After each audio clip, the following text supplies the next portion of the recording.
For the past 14 seasons, David Ortiz has found a home in Boston. He has become the face of the franchise and a huge part of the Red Sox success. This year will be Ortiz's last, and he is still a huge threat at the plate.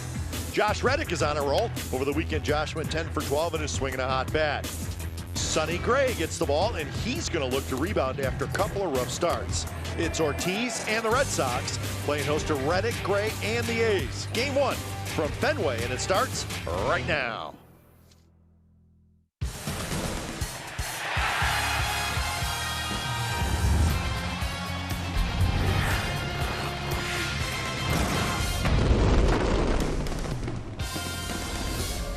Well, the next stop on this three-city trip for the Athletics is historic Fenway Park in Boston, Massachusetts. Old teammates David Ortiz and Josh Reddick.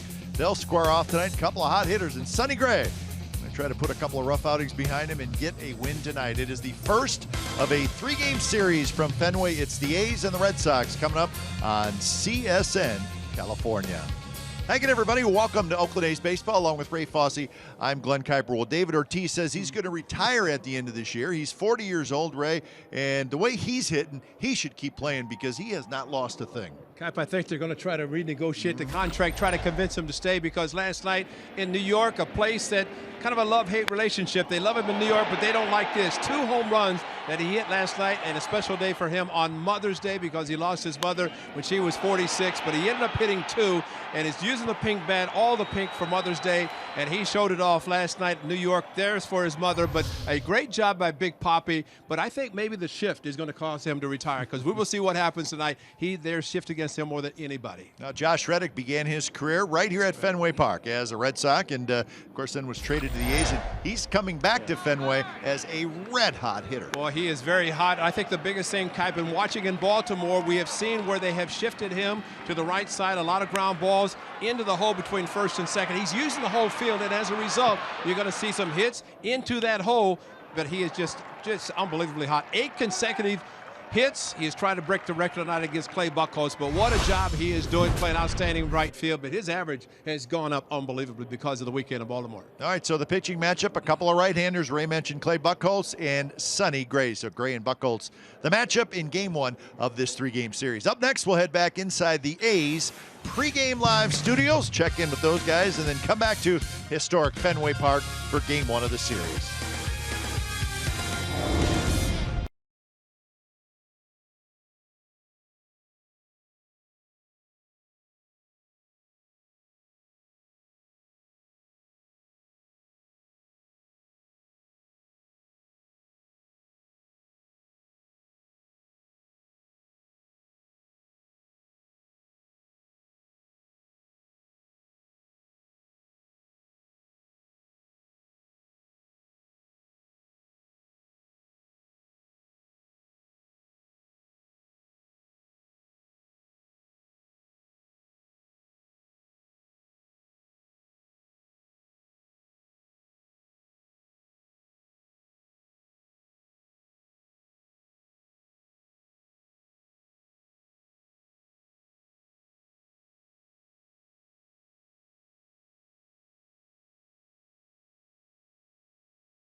on CSN California is brought to you by Jack in the Box. Taste the Baconlicious Sourdough Bacon Ranch Combo, only at Jack in the Box.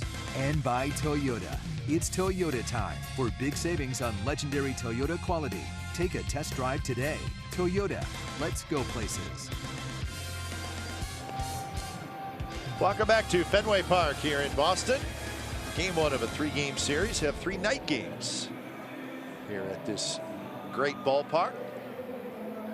And it's a nice night for baseball. Game time weather presented by the Santa Cruz Beach Boardwalk. The boardwalk is open. Visit beachboardwalk.com for park hour. 62 degrees. It's been breezy all day, and it is still breezy. But a pretty nice night for a ball game as Coco Crisp gets set to lead things off for the Athletics, as this is stop 2 of this road trip. Here's the A's full lineup: Crisp, Lowry, Reddick, Davis, Vogt, Valencia, Alonso, Fegley, Simeon. Vogt will DH in tonight's game. Clay Buchholz on the mound for the Red Sox, making his 7th start on the season, but he's faced the A's a few times, about 8. And he has a 3-2 record, but assortment of pitches not really overpowering, but he knows how to pitch. A's got to him early last year. Back in August, the only trip the A's made back here, but it did not end the way the A's would like to have seen it. Ended up losing, even though Buchholz got a no decision. So Buchholz climbs to the top of the rubber again. They had the Star Wars people out here, and I guess they've taken a lot of time, and umpires aren't ready yet. So now we are indeed ready as Coco steps in, and Buchholz kicks and deals the first pitch of the game, and it's in for a strike.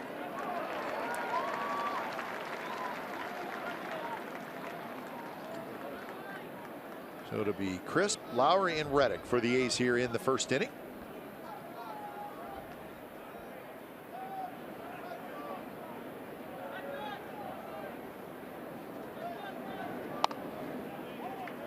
Off-speed pitch on the second pitch of the game from Clay Buchholz. Coco hitting at .234 with 3 homers, 8 RBIs.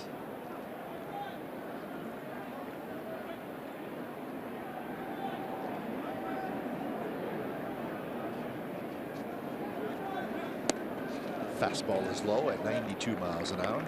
Umpires for the game tonight, David Rackley calling balls and strikes. Larry Vanover is your crew chief.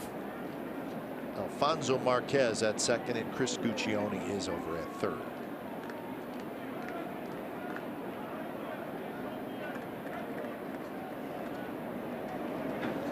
Swing and miss. Coco Crisp in center field tonight. He's been playing mostly left field with Billy Burns in center, but tonight Burns is off, and Coco might have swung at ball 3, cut her down and in. And it's Buchholz very deliberate in his windup, as you have seen already in this game. Just very slow, gets the sign, but takes a long time to deliver the pitch. I'm glad you said that, Ray. You noticed. I noticed it after one pitch. I know. And now full count. Coco in center field tonight.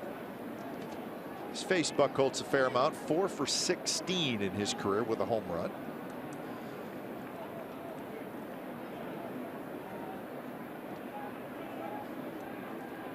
Payoff delivery, and here it is. And it's hit foul into the sweet level here at Fenway Park. Quick look at the defense for the Red Sox. Take your time. Got plenty of time.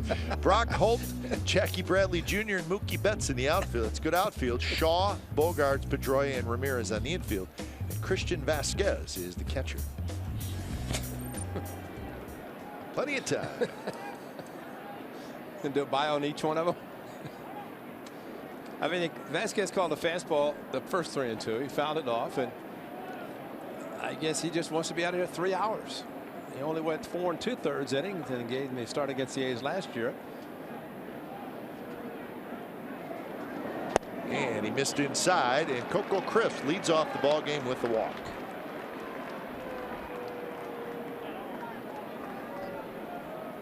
John Farrell, the manager of the Boston Red Sox, off to a pretty good start. 4th season. Only former major league pitcher currently managing. As Ray will tell you, there's a whole host of former catchers. Yeah, 10 in the American League, as a matter of fact. So he's a rarity to be one of the 5 in the American League. That's a non-catcher. So here's Lowry.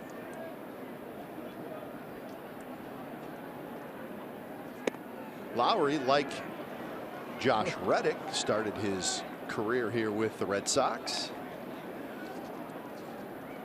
Okay, if that was maybe it should have been called a strike on the pitch and even on the check swing. Neither were called, so that's 1-0 for Jed Lowry. But you're right, he played here and played shortstop. He was injured a little bit too much, but the A's have had him healthy, now playing at second base, where he's playing short here and short Houston, and he knows that his former teammate, it takes his time. So he's doing the same.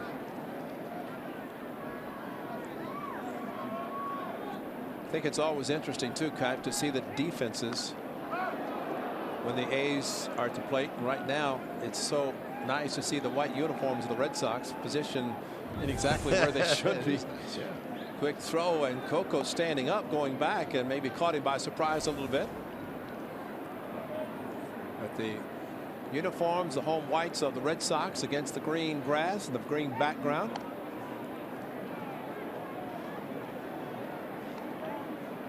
Coco's going to smooth out the dirt just a little bit, get himself a little starting gate.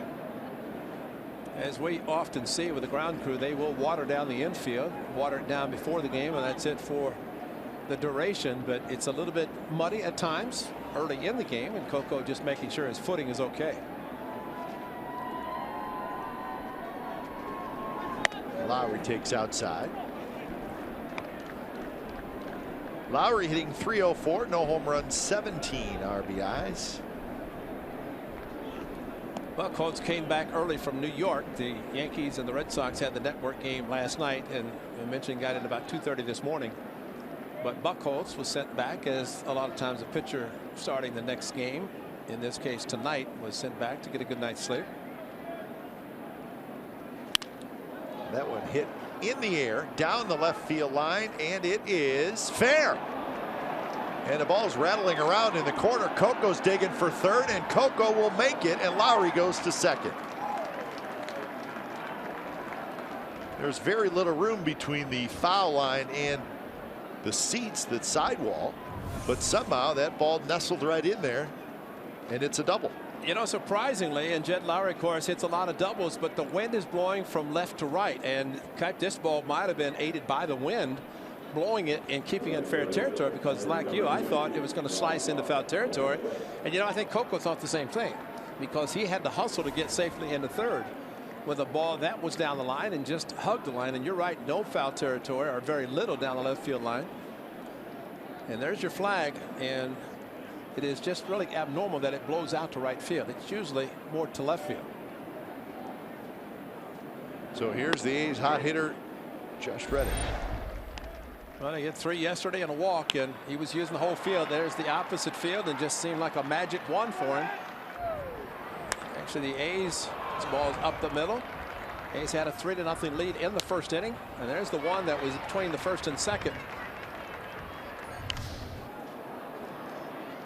Reddick pops it up, and it's into the seats right behind the A's dugout. So the count is 0-2. It was quite a weekend for Reddick. Check this out, 8 consecutive at-bats with a hit that ties the Athletics franchise record. It's done by numerous people. The last one was Dave Magadan. And while you're reading that and looking at that, they just employed a shift 3 to the right side for Josh Reddick. Take it to left field and get the hit streak going. So they pitch him away. But they figure with 2 strikes, I guess, that they can use 3 on the right side. They were in a normal position, but because of Coco at second, and Shaw has to play close to third, there's a huge hole on the left side, and they keep pitching him away. Josh may go that direction and drive in a couple of runs and get his 9th hit. Buchholz deals, blocked nicely by catcher Christian Vasquez. So 2-2 the count. It's a young man who was injured last year. Swihart was catching, but Vasquez, they were waiting for him to come back. You can see why. He throws well, hits well, blocks balls very well, and does a great job on that one. Christian Vasquez. 2-2 to Reddick with Chris Davis waiting in the on-deck circle. Foul back to the screen. Josh Reddick was the Red Sox 17th round pick in 2006. Got to the big leagues with the Red Sox in 2009. And then in 2011 traded to the Athletics. It was Andrew Bailey. Andrew Bailey. Also Ryan Sweeney went to the Red Sox in that trade. Turned out to be a great trade for the Athletics.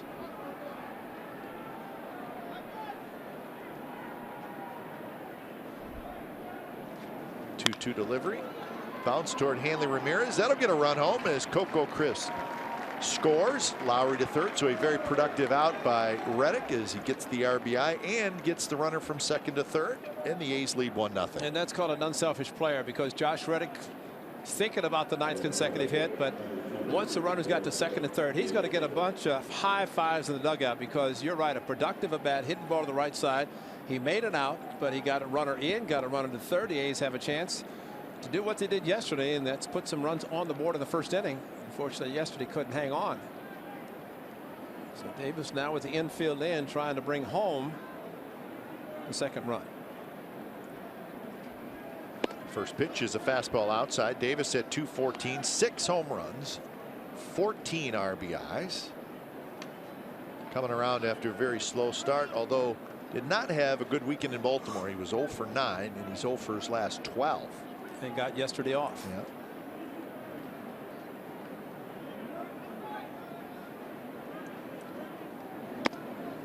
Two 2-0 now, but 6 homers, 13 RBIs in his last 17 games for Chris Davis.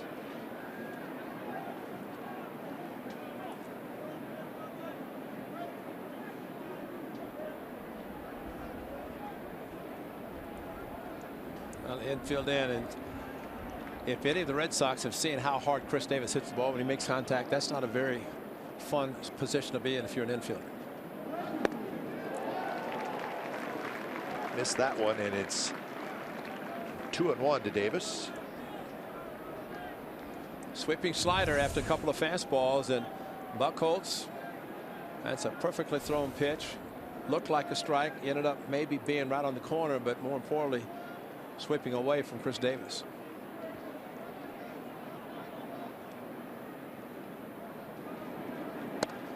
And now 3-1.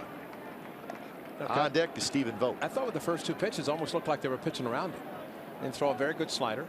It's a strike. Stephen Vogt, left-handed hitter, unless they would be thinking about a lefty coming up, the possibility of a double play. But Stephen Vogt hits the ball in the air usually, and I think would really enjoy the opportunity to come up with the bases loaded in the first inning. And Davis, he got a pitch to hit there. 92-mile-an-hour fastball. It was right out over the plate. And they're not pitching around him. They're trying to go after him. It's just that Buchholz has just missed his pitches. And you're right, Cap. This was there for the hit to be able to go to right field. He tried, but just a little bit towards the end of the bat. And a great pitch to hit, maybe even to take it straight away center into the seats. He has that much power. It'll be interesting to see what Buchholz throws him on 3-2.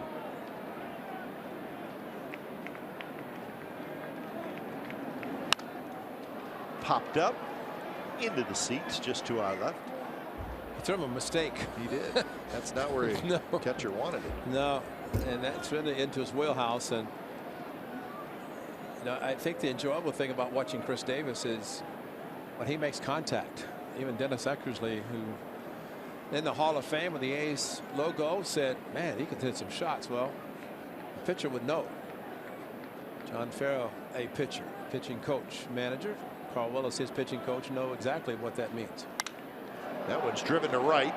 Betts coming in. Betts has got a good arm, and he shows it off right to the cutoff man, and Lowry stays at third. So that's a nice play by Mookie Betts, and that's just not an arm you're going to run on.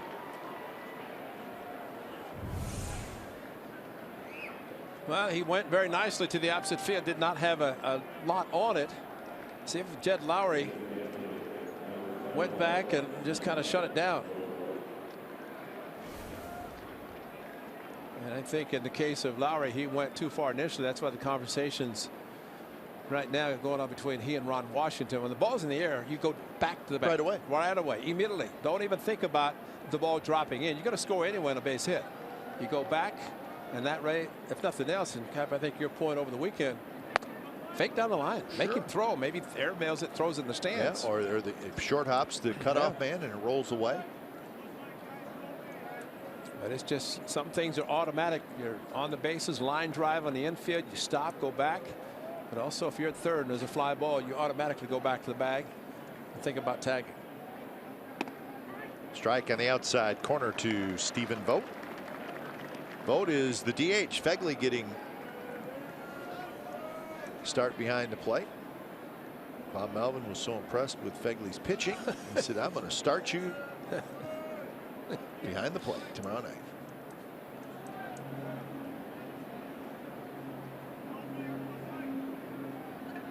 Vogt at 258 with 3 homers, 7 RBIs, and now behind in the count 1-2.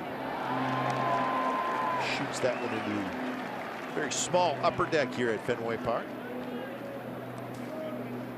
It is like no other ballpark. Nothing's even remotely close to this park. It's just a very small upper deck. And they've added as many seats as they can add. Someone told me tonight they could sell 2,000 standing room onlys. Sometimes you just see a third of the game.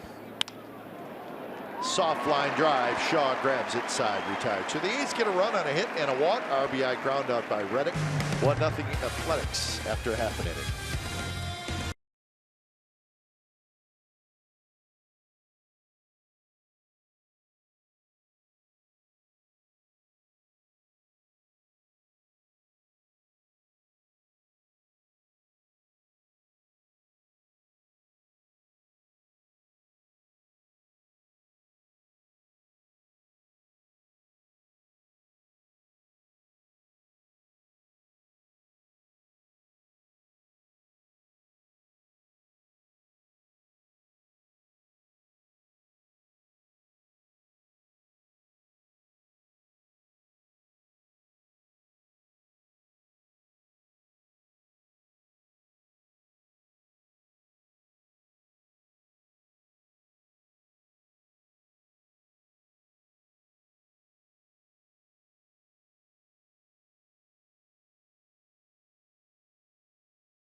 First, and let's look at the lineup for the Boston Red Sox. It's a good one. Betts, Pedroia, Bogarts, Ortiz, Ramirez, Shaw, Holt, Bradley, and Vasquez. Sonny Gray on the mound for the Athletics, and he's not started a lot against the Red Sox, and as a result looking for his first win against Boston. But you combine that with needing to pitch well, coming off a couple of not so great starts, especially for Sonny Gray. He'd like to improve on that. 3-3 making his 7th start, and we're talking about Fegley and Vogt, 1 DH and 1 catching. Of the 6 starts, Fegley's caught him 4 times, so there's probably some familiarity there with Fegley behind the plate, and we'll see how it works out tonight. But Sonny Gray just needs to keep the ball down and have the curveball working like it has in the past. Facing Mookie Betts, and the first pitch is at the knees for a strike. Betts at 248, 4 homers, 17 RBIs.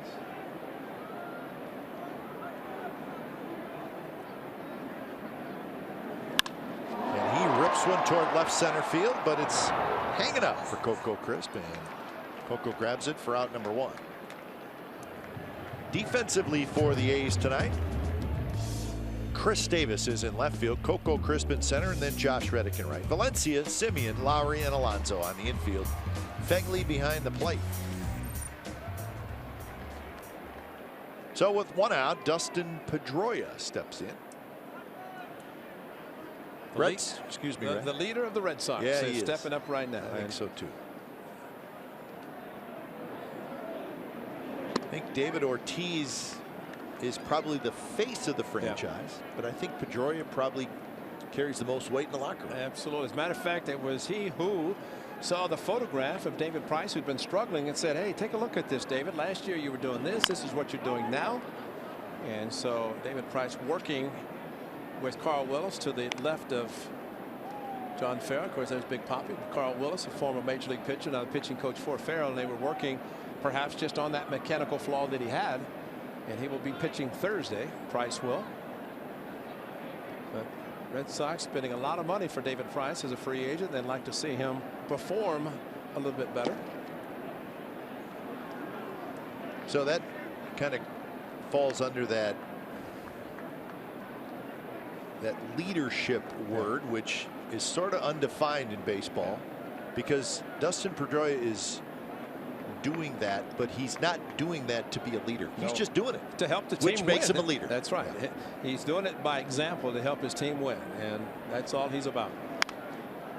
When you look at his size, you know, the 5'6", I mean, but he's as gritty as there ever has been. And Benny thought that playing in college, there's no way he's going to sign. And here is the MVP in the American League and just doing everything. And I would imagine if you're not giving your best effort, Dustin Pedroia will tell you about it. Right in your face. That's right. And you need a guy like that. He's a terrific player. You win the Rookie of the Year, MVP, and All-Star, Gold Glove, the whole package. And if there's ever a leader by example, he's the guy. And you know, I'm very happy to see him on the media guide cover this year. Last year he was not. They signed all those guys and spent hundreds of millions of dollars. And I said, Petey, how come you're not on the media guide? He said, I'm not. He didn't even know. He should be on it every year. Every year. And he is this year. Rightfully so. Reaches for that one. A soft line drive knocked down by Alonso. He stays with it, gets it to Gray for the second out. That might be the worst play we've ever seen Alonso make. Yeah. But he recovered very nicely. Time now for the Nissan keys to the game, and it all starts with that young man right there, Sonny Gray. If Sonny is on, it's a good start for the A's, especially in this 3-game series against the Red Sox. And it's kind of a team and a personal effort that he needs to put forward tonight. And playing at Fenway, it is always a challenge. There's no doubt. When you come here, you have the fans, the sellout crowds every game. You have the Green Monster. You have a lot of things going against the visiting team, and the Red Sox off to a great start. So for Bob Melvin and his crew, it is a challenge for 3 games. Only 3 games the regular season. But Fenway, while it's great to come here and play, we'd like to get out. Maybe I've always said 27 hardest outs of the game. Yeah, the Red Sox off to a good start. Our first Red Sox game. All right. Took them 10 years to get tickets. Had to wait it out. Xander Bogaerts off to a good start. And he rips one fair. Down into the left field corner. Chris Davis digs it out. Bogaerts to second with a double. That's his 12th double of the year. That fastball in his eyes, at his eyes, and he knew he was going to get it. And he just jumped on it very quickly. It's almost like Manny Machado yesterday against Wendelken when he hit the grand slam, a pitch that about eye high, but jumped on the 3-2 fastball, hit the grand slam.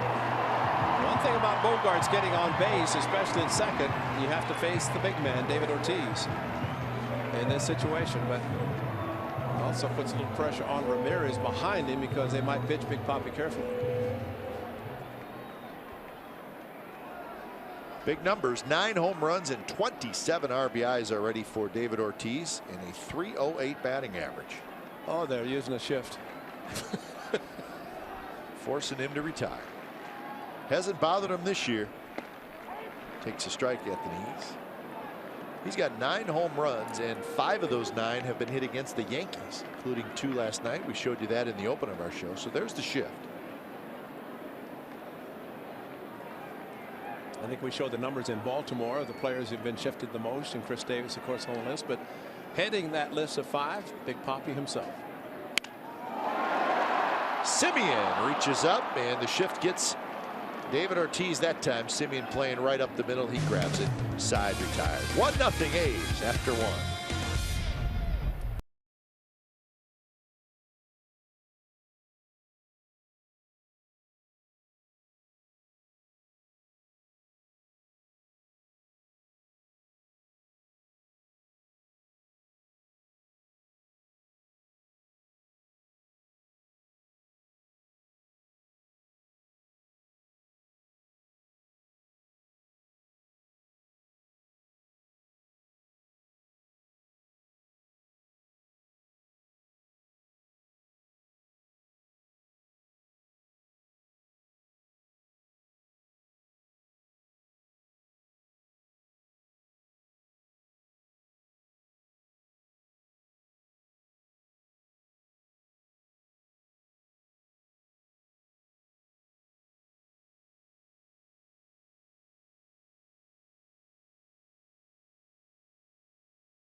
Lead the Red Sox, 2nd inning. Beautiful look at downtown Boston. Some A's fans enjoying good eats around this ballpark as they are sitting. Are they up on top of the monster? Yeah. They're having some food on the monster, and those seats don't come easily. They have 4 prime seats, look like 2nd row. It's hard to remember when those seats weren't there. They were installed for the 2003 season, so they've been there a long time. Or you wonder why it wasn't done sooner. Yeah. It's really a great idea. I think the reason it was not done before, they had a big screen up there, and the Jimmy Fund, which is huge in this area. Mike Andrews, in fact, former Athletic. But you can see the monster seats. That used just to be a big screen. And all the home run baseballs from batting practice, everybody tried to hit it over the monster. Pedroia knocks it down and cannot pick it up, and Valencia will have a hit. Pedroia got a pretty good glove on it with a diving backhanded play. That's the difference of what Alonso did to be able to recover and throw out Pedroia. Pedroia, with the ball slicing back at him, ranged far to his right, as Valencia is going to get a base hit. That ball going right back to him, and he maybe went to the dive and didn't have to. Well, maybe there, but he had it in his glove, hit the ground, and could not hang on. Well, what's happened to Valencia? Did he hurt himself again running? Because now they're going out to take a look at it.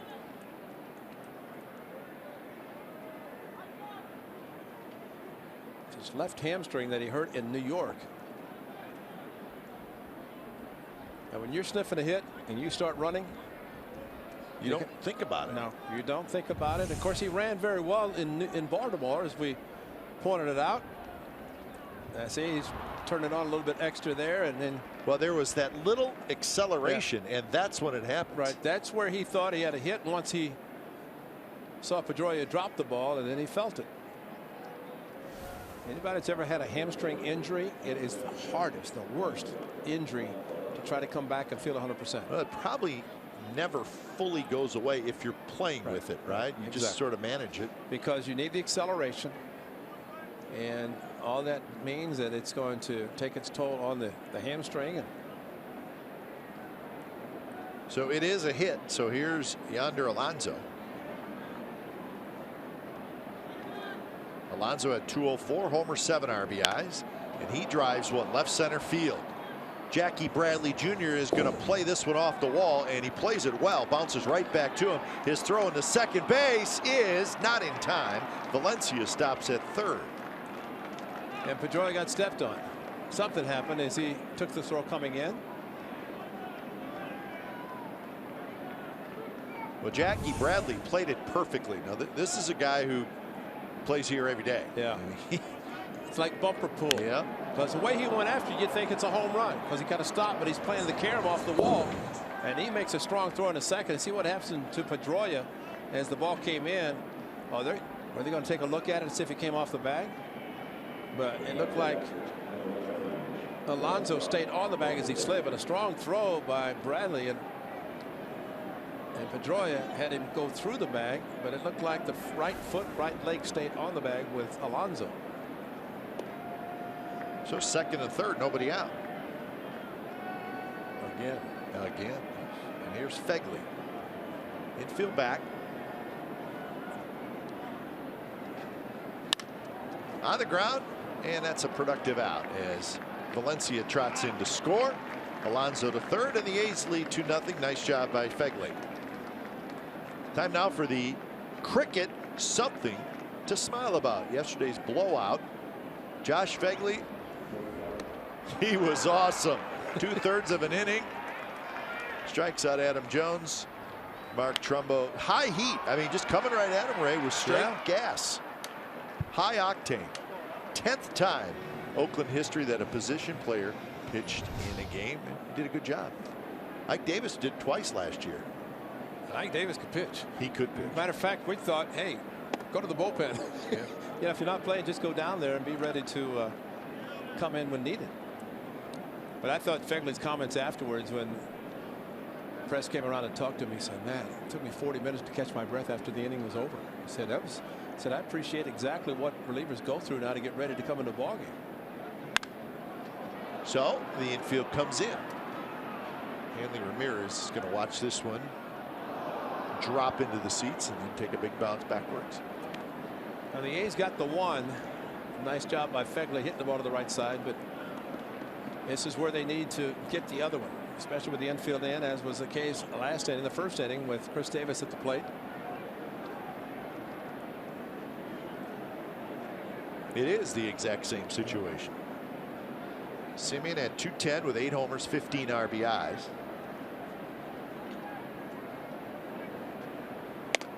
And the right side of the diamond, Pedroia and Ramirez are all the way in. Bogarts and Shaw at halfway. Outfield is straight up.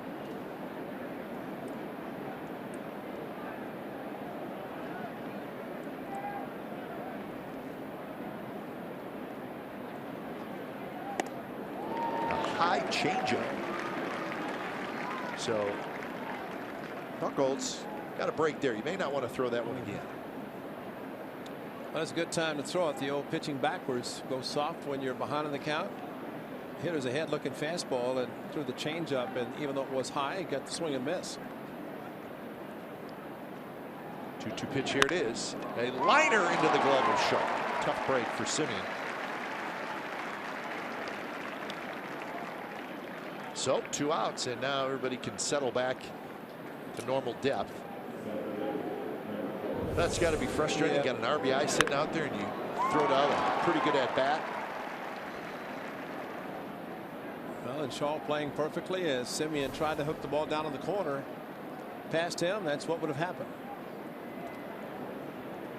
Now it's up to Coco Crisp with Alonso still at third. Crisp walked and scored in the first. And with Shaw playing in, even with a bag at third, he could slice one past him. Coco could. He goes that direction. Swing and a miss. Fastball down around the knees. So Billy Burns getting the night off.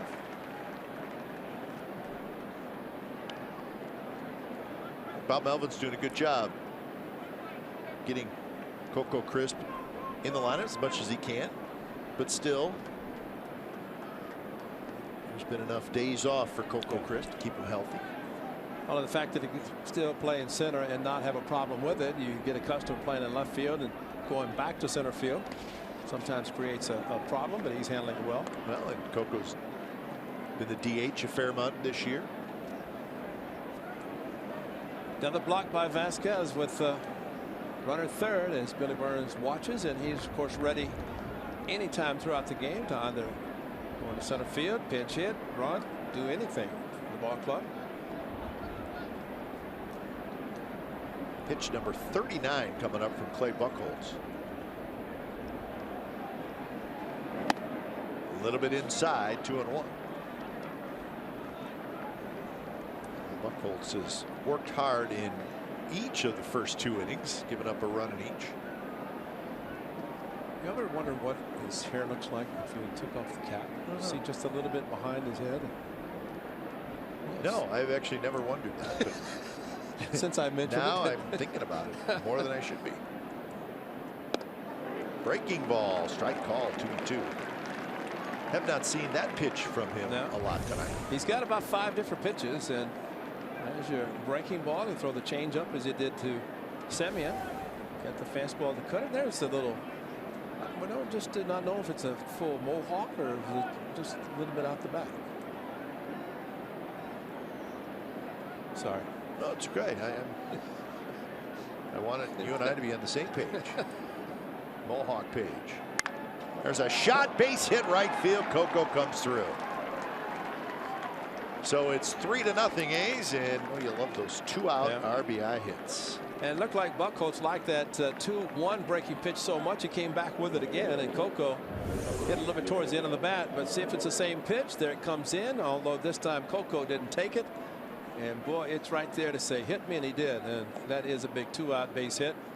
The former Red Sox comes back, and it's a big 2-out run scoring hit. So he's driven in a run and scored a run. So 3 hits in the inning, and here's Lowry. Speaking of former Red Sox, Lowry was the 45th selection in the 2005 draft. He was one of those sandwich picks by the Boston Red Sox. That was 2005, and he got to the big leagues in 2008. He was traded to the Houston Astros for Mark Melanson, closer for the Pirates now. Well, now you think about it, Josh Reddick hitting third, yet first 3 hitters for the A's are former members of the Red Sox.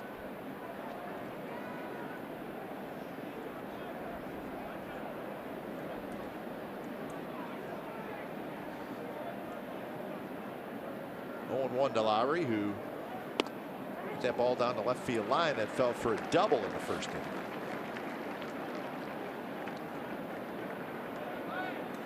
Breakdown for Buchholz, lefties and righties. Lefties hitting 328, righties 191.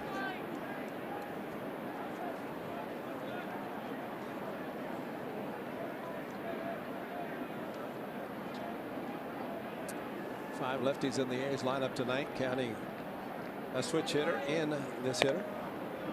Just missed. Close pitch, 1-2.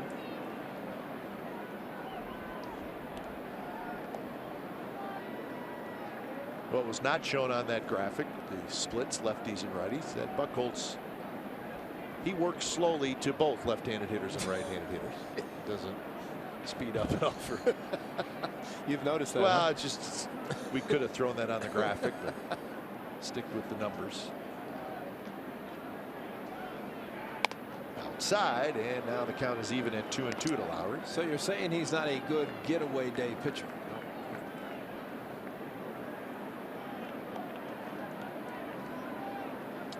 Well, I guess you could look at the Red Sox saying, you know, he had a 2-hour, 33-minute, 40-minute game last night. Is that what it was? It was under. It wasn't too bad. Yeah, they had the knuckleballer Steve Wright pitching and went the distance, gave up a run in the 9th inning, but a great performance by the knuckler. And a foul tip, swing and a miss. So that's how the top of the second ends. But the A's get 2 runs on 3 hits. So bottom of the second coming up, 3-0 Athletics.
CSN California is brought to you by AAA. What does your insurance do when it's not doing insurance? It should do more. Go to AAA.com for more details.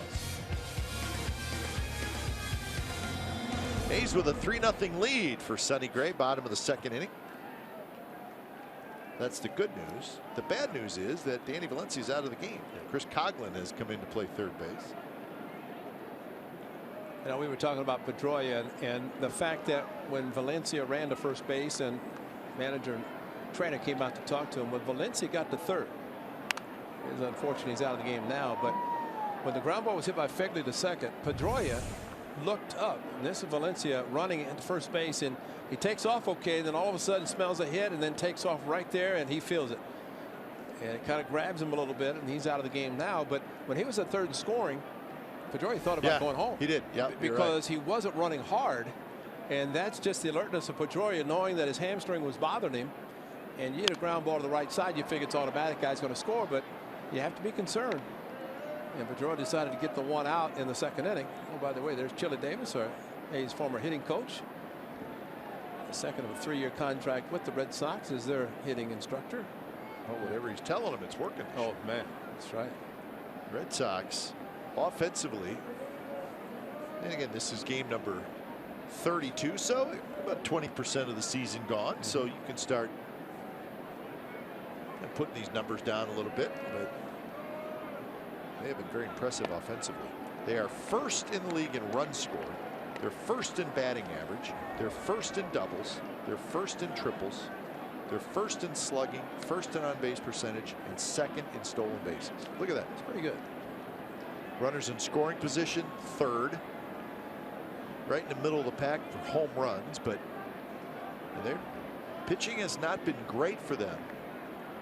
But the offense has, and that one's hit to right. Headed for that corner. It gets short down there, and Reddick makes the catch. Near the pesky pole when the ball was slicing. They had to be a little bit concerned, and Josh Reddick, though, is familiar with here. There's a breaking ball hanger. Got away with it as Ramirez trying to slice it down to the corner. But Reddick knows this area. Played it perfectly, braced himself as he caught the ball, braced himself into the wall. He also knows that warning track down the right field line, that if the ball gets past the right fielder, it can roll around that whole area, and it's a race because right field is as deep as any right field in Major League Baseball right here at Fenway. See the warning track down the right field line, the pesky pole. Of course, occasionally guys will slice it around the pole for a home run about 290 feet away. This is our first look at Travis Shaw, who is the third baseman for the Red Sox. It's the Pablo Sandoval situation. Well, that's just turned kind of weird. Pablo had shoulder surgery, so sounds like he's out for the year. A 5-year contract with an option for 2020. That one is drilled. Corner, fair ball. One hops the wall. Chris Davis will toss it in, and Shaw has a 1-out double. So, but when the season started, they said, Travis Shaw, you have won the third base job. Pablo Sandoval, you're going to the bench. So he had left shoulder surgery. He played in just 3 games this year. Last year, not good. And it's a 5-year, $90 million deal. So he is in year 2 of that contract. And it just has not worked out so far. And if it's a club option for 20, they might not pick it up. Probably not. But yeah, you know what? I mean, with that much money involved, you got to stay with the guy. That's true. I mean, Simeon has it near second base. Throws in time to get Brock Holt. So Holt is retired. Shaw to third, 2-out. That is the owner of the Red Sox, John Henry. Brought in Dave Dombrowski as his new president. And Dave Dombrowski, kind of a different philosophy, because in the past, there is Dave Dombrowski. We saw him for many years with the Tigers and built the championship in Miami with the Marlins. But the one thing Dave Dombrowski is not afraid to do is trade prospects. The previous ownership, or general manager anyway, did not want to to part with any of the guys. Off of Fegley, and coming in to score is Travis Shaw. Boy, that was just a high heater that just took off, and Fegley could not get his glove on it. Wow, that's too bad, because Sonny's got a chance, or had a chance, to get out of the inning. So Shaw went to third on the ground ball, and you know, while I mean they could give a pass ball because he got a glove on it, but when Sonny Gray pitches down in the zone like he normally does, you see where Fegley was set up, and you've got a mid-90s fastball coming at you. I've always thought that's the most difficult play for a catcher, to try to go up from being down and bring it back down. Fegley had it go off his glove, and a good break for the Red Sox. 2-0 now to Jackie Bradley Jr. Jackie Bradley, 288, 3 homers, 15 RBIs. So he's had a nice start offensively. It's the question with Bradley, will he be able to hit? He's a very, very good outfielder, and so far this year he has. And I would guess that has the Red Sox thrilled. He's sitting on a 14-game hitting streak. Chases that high fastball, 2-2. But I don't know that that's where Sonny Gray wants to throw the fastball. That's the sad part, because he usually pitches down in the strike zone with the curveball, with his fastball, all of his pitches. And you know, you look at the double by Shaw to left field. Bogart's both high fastballs. Yeah, we got a pretty good chunk of Jackie Bradley. It was a breaking ball going down and in. Yeah, and a good slider, and hit on top of it. So that pitch was down. Got him the inside of the right ankle. So it goes as a wild pitch.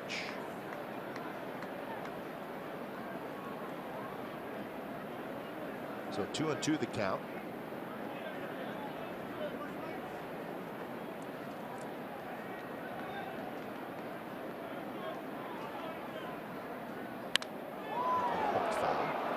Interesting article today in the Boston newspaper, very good sports page, about how a couple years ago Red Sox had to make a decision with Jacoby Ellsbury. He was a free agent, and they said, you know what, we have Jackie Bradley Jr. We like him. And they decided to go with Bradley Jr. and Ellsbury got a huge contract with the Yankees. Gray has it. Side retired, but a run on the wild pitch for the Red Sox. So 2 innings in the books. It's the A's 3 and the Red Sox 1.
By T-Mobile. How about a little news and notes segment? Yeah, the Cubs are hot. You could say that. They swept the Nationals in a 4-game series. They're 24-6.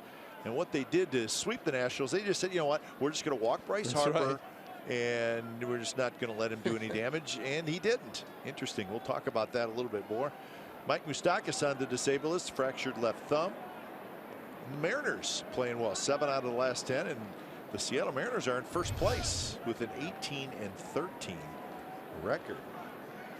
It's also Star Wars night here at Fenway Park, so there's a lot going on.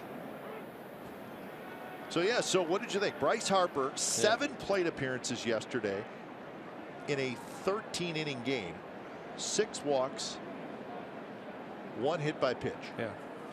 7 plate appearances, no official at bat. He saw 27 pitches. 2 of them were strikes, and he did not swing the bat one time. So if he had a hit streak, it's still alive.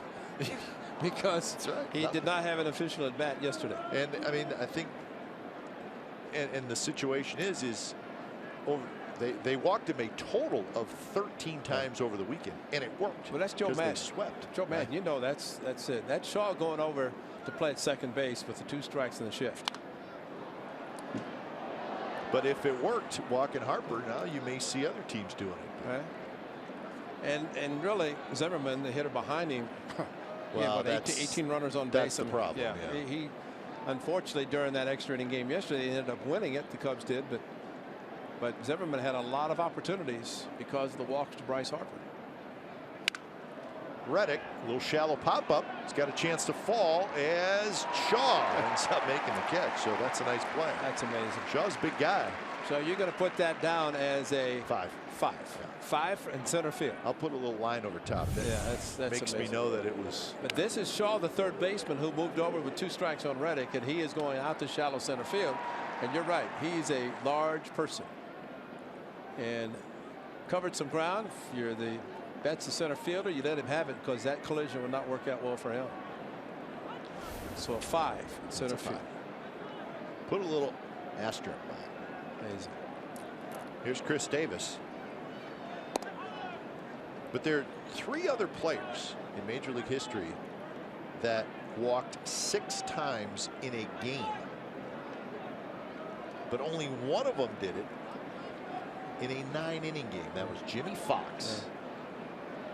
The 2 other guys that did it in extra inning games. That one skied to left. Holds near the wall, turns around, and it is gone. Yeah. So Chris Davis just hits a towering fly ball that drops into the seats above the Green Monster, and it's 4-1.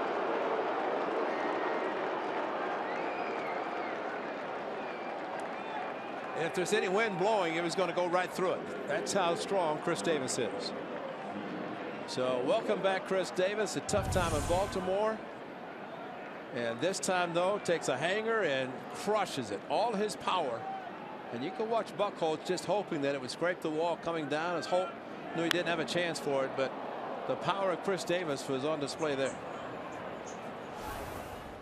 So home run number 7 for Davis, give him 15 RBIs, and here's Vogt. So really the last 2 runs driven in. Chris with a breaking ball, and then this monster shot by Chris Davis on a hanger.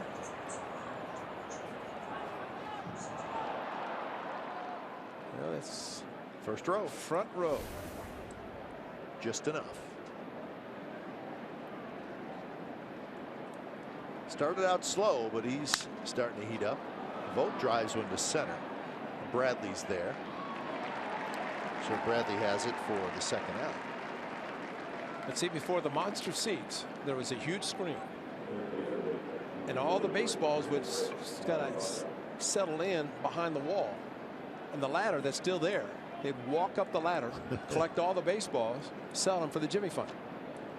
But now the ladder is still there. Ladder's still there. Yeah, it's still there. And that could affect the ball. It has. It has. We have seen it affect the ball. I think I want to say Steve Carsey was pitching here, or somebody, and a line drive was hit. The guy went to play back off the wall. It caromed off the stairs over to the center field. I can see that. Yeah.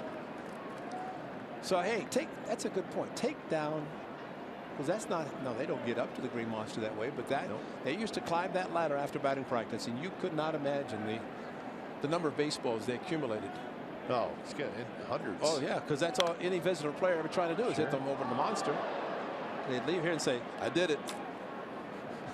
And in the game, you strike out because you still try to do it during the game. But as long as Fenway will be here and has been here, you'd always think about the monster, as they call it here in Boston. The monster. 0-2 pitch to Coghlan. Coghlan fouls it into the upper deck. Coghlan in the game. Valencia left. We have not heard anything of Valencia, but certainly looked like maybe that hamstring acted up on him again. So Bob Melvin already down to 3 extra men on the bench. And plus, also remember, he has a catcher as a DH. Just a little bit inside. Ball had good tailing action on it.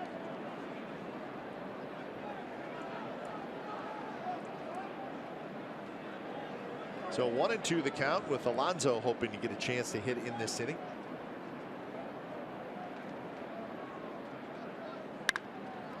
Roll to first. Henry Ramirez has it. He'll take it himself. Side to top. Seventh of the year. So these get that dog back.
Into the first row of the Green Monster. So 4-1 A's, bottom of the third. It'll be the young catcher Christian Vasquez, and then Betts and Pedroia. So Sonny Gray, 3-run lead, pours in a strike to Vasquez. So Ray, I wanted to finish that thought about Bryce Harper. The guy's walking 6 times in the game. There's an interesting name on that list. Of course, Jimmy Fox did it in a 9-inning game. 2 guys did it in an extra inning game. Jeff Bagwell and Andre Thornton, one of your old teammates. Right. Yeah. Andre Thornton did it in a 16-inning game in 1984. Walking 6 times in a game. Andre Thornton. He could hit some home runs too.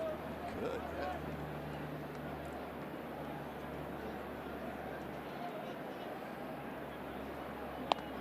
Sinker is low. Maybe one of the nicest guys in the history of Major League Baseball. A very nice gentleman. You're exactly right. Andre Thornton. He's become a very successful businessman after his playing career. No surprise there. 3-1 now to Vasquez. The unfortunate thing, he played at the Mistake by the Lake. He did. Had some good years that nobody knew about. Oh, Cleveland Stadium.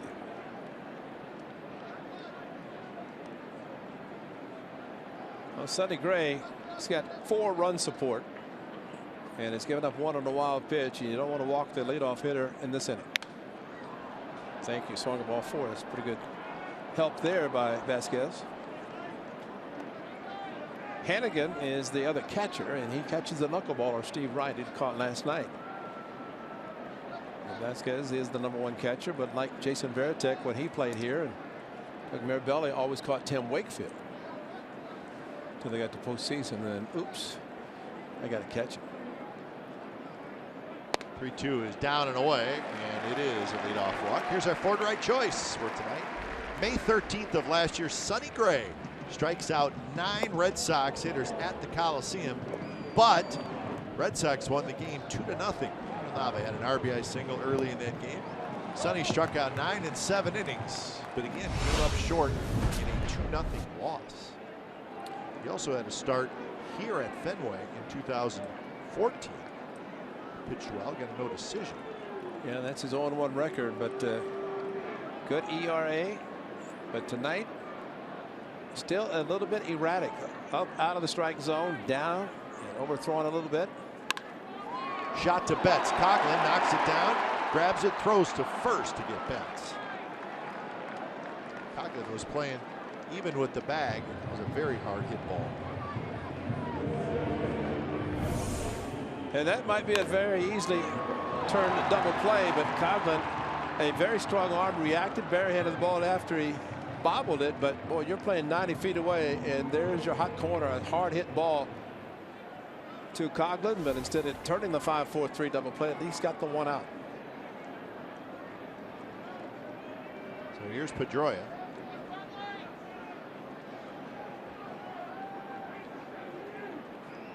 Pedroia grounded out to first in the first.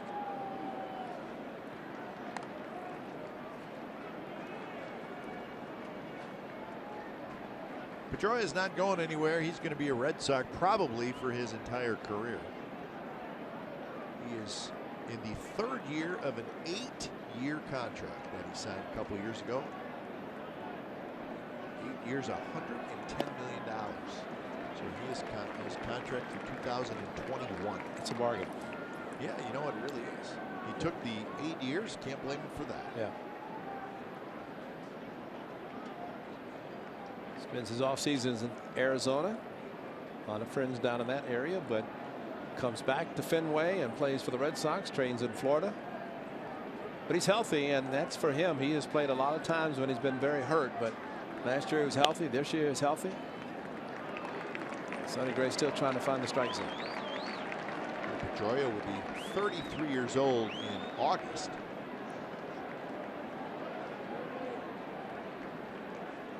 But he still moves around pretty good at second base.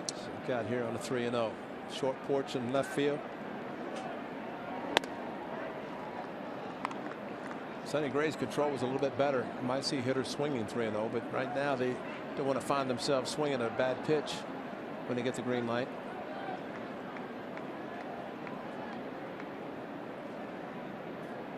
Walks per 9 innings. Interesting note.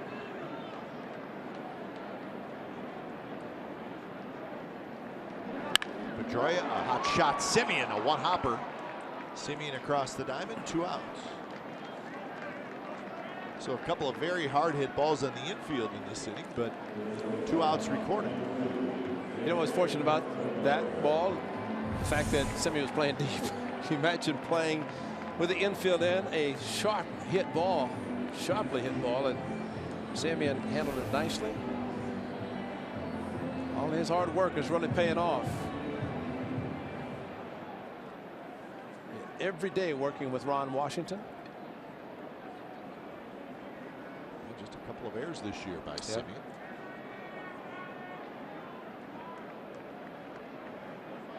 So Xander Bogaerts steps in. He doubled in the first inning.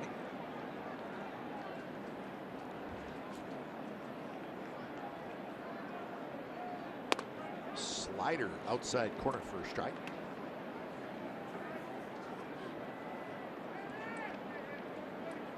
But you get the feeling that Xander Bogaerts is on the doorstep of being a star. That's right.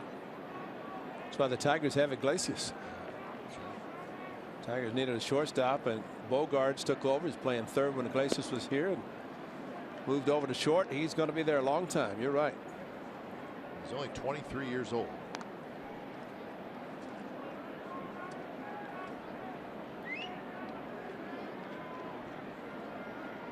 Okay, if we were in New York, last road trip, Fenway Park, I mean, two really the hardest cities to play in as far as media scrutiny and the pressure of the media. But this young man Bogarts can handle it, and he's handled it so far. Seems like it. He hit 320 last year.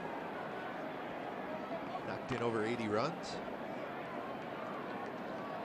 One guy that stands out, and the A's had him for years, Nomar Garcia Park. When he was with the Red Sox, you could just tell, man, the media just every day. I think it wore him out, though, toward the end. Yeah, but whenever he's with the A's, found out the nicest guy in the world. But I think it was just kind of, took a deep breath. And you know what, too? You wonder, too, they hadn't won a World Series yet. That's and true. They never did when Nomar was here, unfortunately for him. But. Yeah, a lot of pressure to do that for all those years since 1918. And he was traded the year they actually won the World Series. Alonso coming over. He may have a play. And he does not quite. Thought about reaching in, but ball into the dugout. But you know, you talked about the morning paper. Boston Globe is still one of the best read papers because there's so many sports articles. But you can think about the number of articles that are written, which means there's a lot of people traveling and trying to get the articles, and sports talk shows, and you know, there's just every day there's something to be talked about. And you know, I think it could wear on somebody. But Nomar Garcia Park, one of the nicest guys in the world, and A's had an opportunity to have him for a year and got a chance to see exactly that.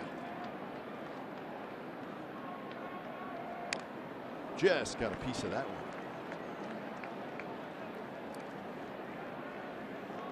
So the count remains 1-2.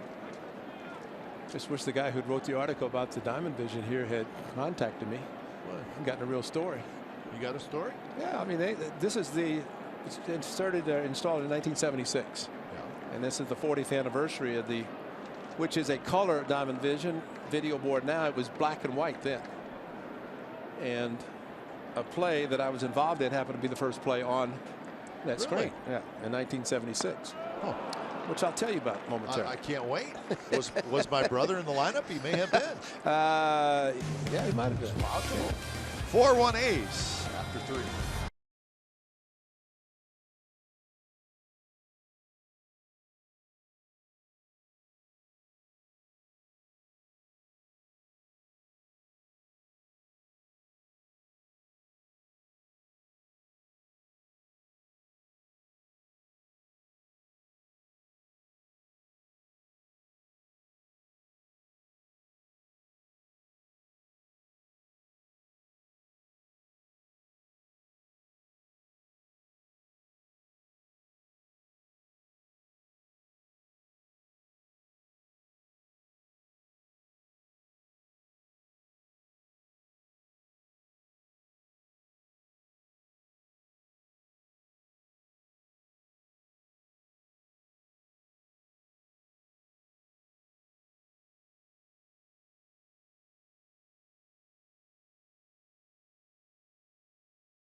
Korean Heritage Night presented by Cache Creek Casino Resort, Tuesday, May the 17th. Fans that purchase a special ticket will receive an exclusive A's Korean Heritage Night hat, and it's also a Chevy free parking Tuesday. For tickets and more information, visit athletics.com/Korean today. So 4-1, the A's lead the Red Sox. It's the top of the 4th inning. A's fans, as always, showing up, making the East Coast trip, maybe, or just live here. That's our favorite guy so far. He shaved in 1989, last time the A's won a World Series. He shaved the night that they put up the scoreboards. All right, so now I'm curious. I mean, I read the article. It's about the fact that it was the first, what do you call it? Video board. Video board, and they put theirs up 2 days before the Yankees put theirs up. Well, that was the big we happened to come in with Cleveland, and Jim Rice was at third. Frank Duffy was at short. Carl Yastrzemski was a hitter. Infield back. So Yaz was hitting, and Duffy was playing back. The ball was hit so hard that I kind of waved to Duffy, threw to me. I had the ball about 5 feet before Jim Rice got to the plate. Okay. The problem with Jim Rice, the Hall of Famer, that when he slid, he kind of fell back when he slid, and his spikes came straight up. Okay. That one's driven left center field, and Bradley can't get it. And Alonso is going to have a double. Another double. It's the same spot. Same spot. Doing great. So good start for the A's as they lead 4-1. Alonso with the leadoff double.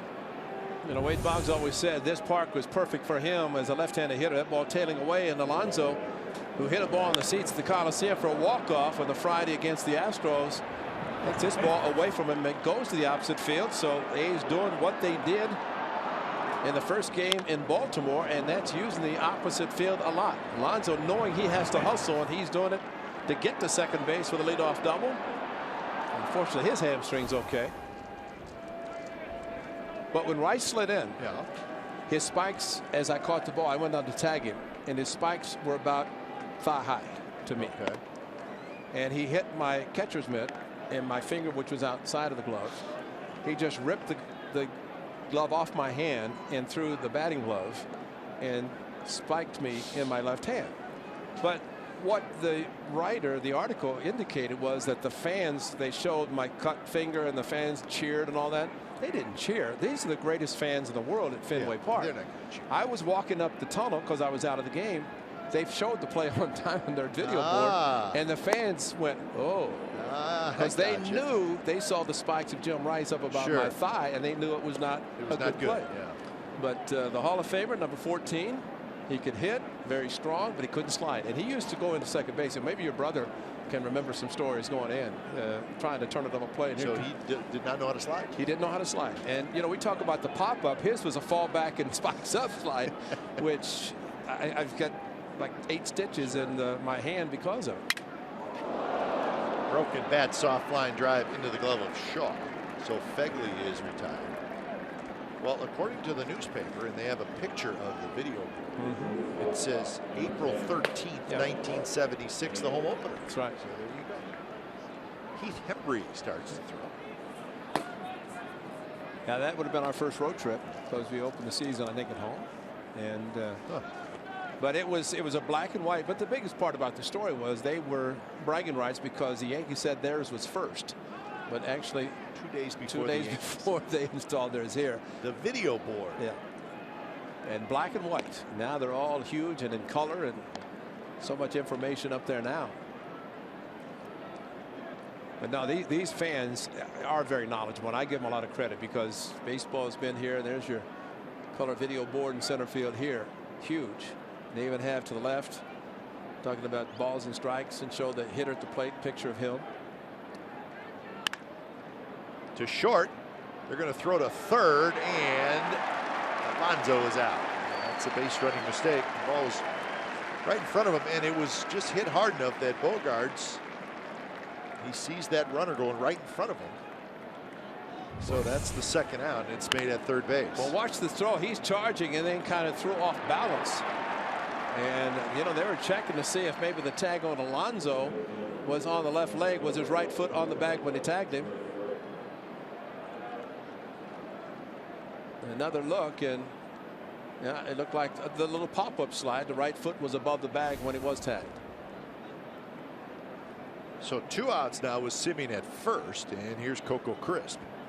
Well, Fegley tried, as he did his first at bat, and then ground ball to the right side to advance the runner. He's actually scored a run. Second and third advanced another runner. This time, though, Fegley couldn't get Alonso to third, and he's out on the attempt to go in front of him. Coco's had a good night. He walked and scored in the first, and then had an RBI single in the second.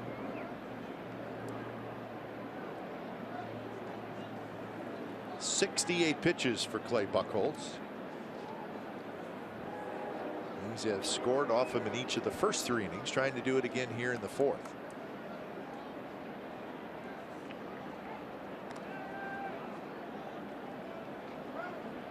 Marcus Semien has 1 stolen base this year.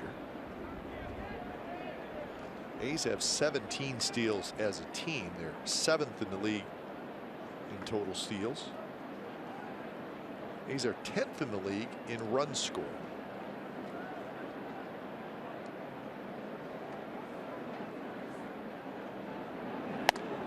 A little bit high, 2-0.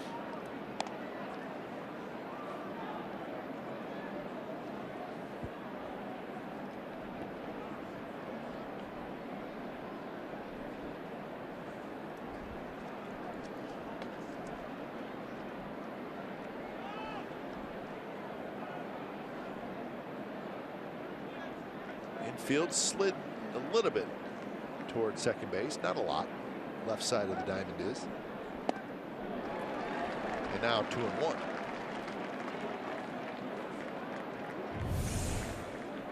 A cut fastball down and in, and Coco with a 2-0 pitch, swinging over it. That was the number 11 worn by Buchholz, Jared Parker, and he is once again starting his rehab assignment, but very few pitchers wear a number that low.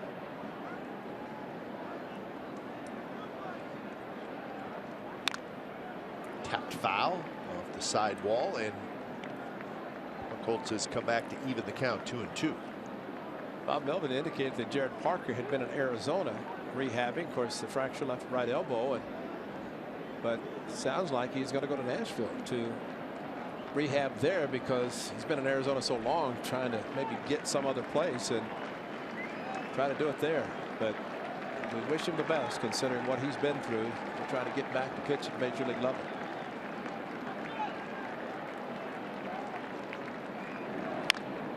Another foul ball. Well, I would think if you're, and he's done a lot of rehabbing in the last year and a half, but if you're doing it in the same place every day, and I think that would wear you down. I think that's one of the reasons that it's indicated that he would be going there, because it's ongoing. It probably take all summer. Well, that's the thing. It's almost, there's no end in sight yet, you know. So and you don't know what's going to happen at the end. Exactly. And it was Nashville when he was pitching last year, and he was so close to coming back to join the A's rotation. He was like maybe 5-10 pitches away in that particular start, maybe one more appearance, and all of a sudden he threw a pitch, and we did not want to even talk about what happened then, because the same thing happened this spring. So we wish him the best. 2-2 pitch is lined toward left, but Holt comes in. He's got it, side retired. So a leadoff double by Alonso, but the A's do nothing with it. It's 4-1 as we go to bottom of the 4th.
David Ortiz, he steals a bag.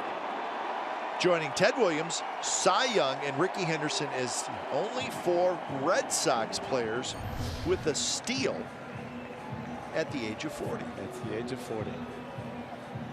Cy Young did it. Ted Williams, the Red Sox all-time home run leader. And they were probably exactly the same way. We're not holding them on. So give it to me, I'll take it. Here is Ortiz. He hits one high down the left field line. It is fair.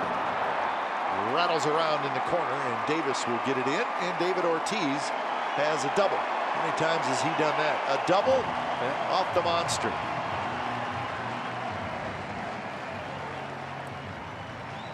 And Ortiz, watch him lift the leg up high, gets the foot down, and a fastball got by him. He didn't know where it was, to be honest. He's probably trying to pull it and then realize he's got a chance to be fair.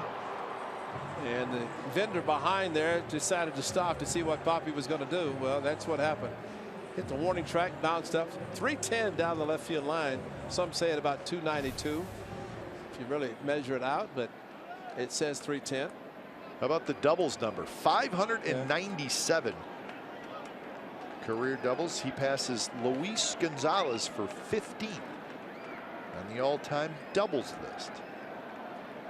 Well, he passed Carl Yastrzemski for the most home runs by a Red Sox player. Only Ted Williams at what, 521 I think it was. He will not reach him if he does retire after this year. And Ortiz has 521 total home runs. 454 with the Red Sox.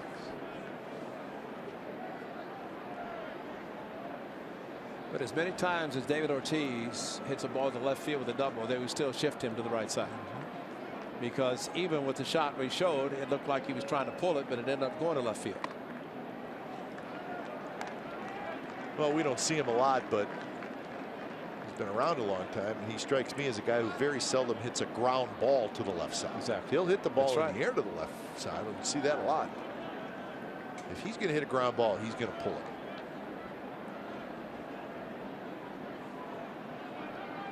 Two 2-0 to Hanley Ramirez, who hit a fly ball to right field in the second inning.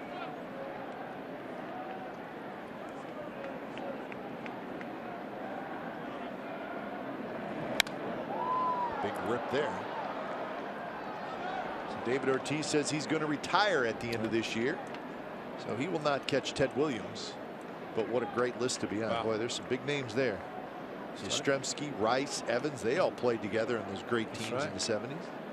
Of course, Manny won the World Series. He's in the championship. Mo Vaughn, who ended up going to the Angels. Double X, Jimmy Fox. Rico Petrocelli. Rico Petrocelli, that's right. That's a base hit to right field. Reddick charges. Ortiz will stop at third. So the Red Sox have something going here in the bottom of the fourth. First and third, nobody out. And the hitter will be Travis Shaw. Well, pretty good job of hitting by Ramirez. As he got a fastball, a little late swing on the pitch, and a good job hitting the ball to right field. And Butterfield, third base coach, what a tough job coaching third base here at Fenway. He did hold up David Ortiz. Knows that while he can hit his running, but there is Brian Butterfield, who is a great third base coach, great infield coach.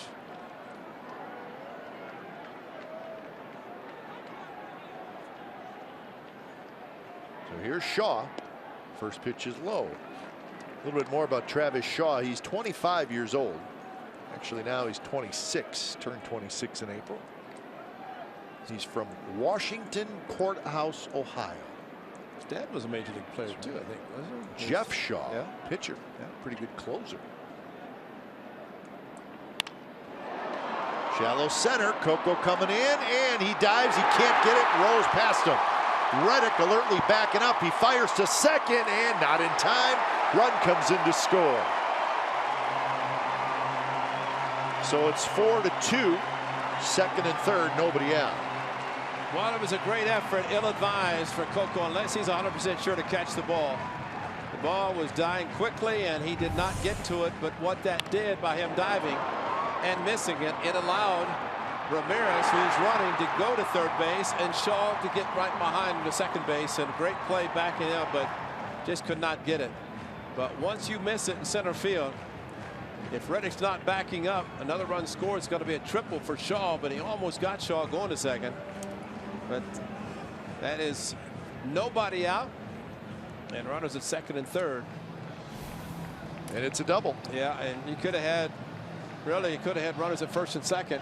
Yep. Just a base hit, but it turns out to be a play that Coco had to do it over again. Probably would not attempted to dive for it. So now as Brock Holt steps up, infield will play back. Actually, the middle infielder's back, the corner infielder's in. Ramirez at third, Shaw at second. And Holt always seems to be a tough out, hitting .282. Now .279 after his 0 for 1 tonight.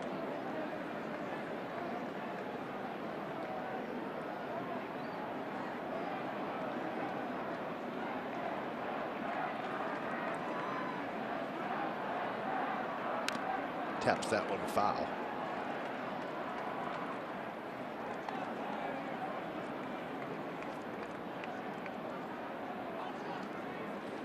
So Sonny Gray in trouble here in the 4th inning.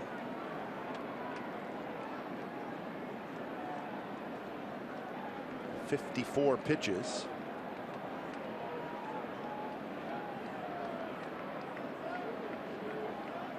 Holt grounded to short in the 2nd inning.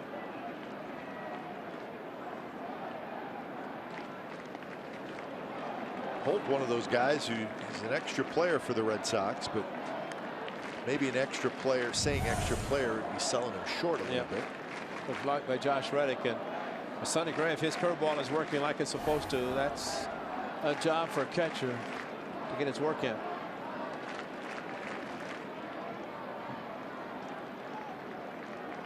Josh Fegley, catcher. If I said Reddick, my apologies.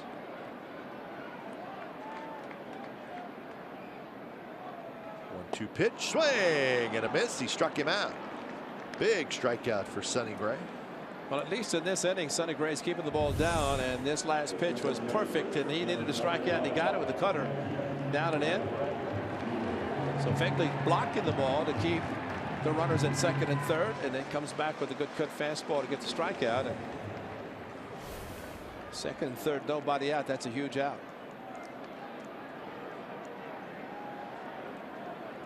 Here's Jackie Bradley Jr.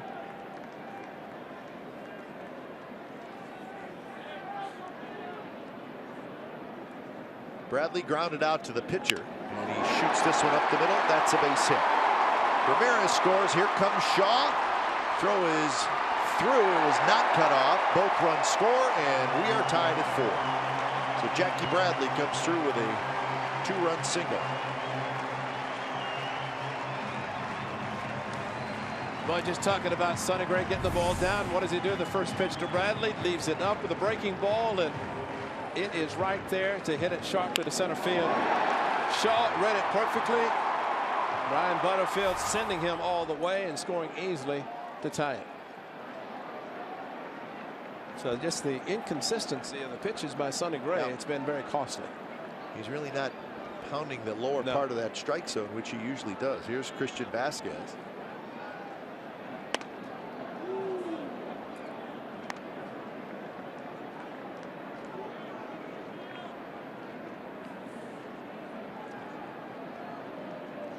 Fourth straight start allowing 3 or more earned runs.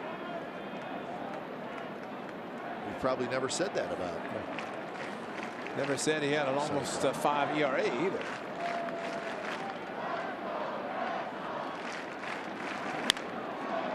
Simeon has it. He was going to cover the bag. He cannot get to second base quite in time, but he throws Vasquez out at first. Bradley was running on the play.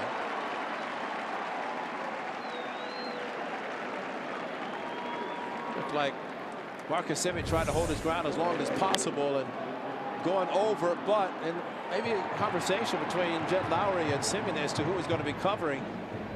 And conversation also, I don't think Jed Lowry would have gotten to the bag to flip it to him to turn two, and that's why Marcus decided to try to get the bag and then take the out at first himself. So now Bradley at second with great speed. Here's Mookie Betts, 2 outs, 3 runs in for the Red Sox.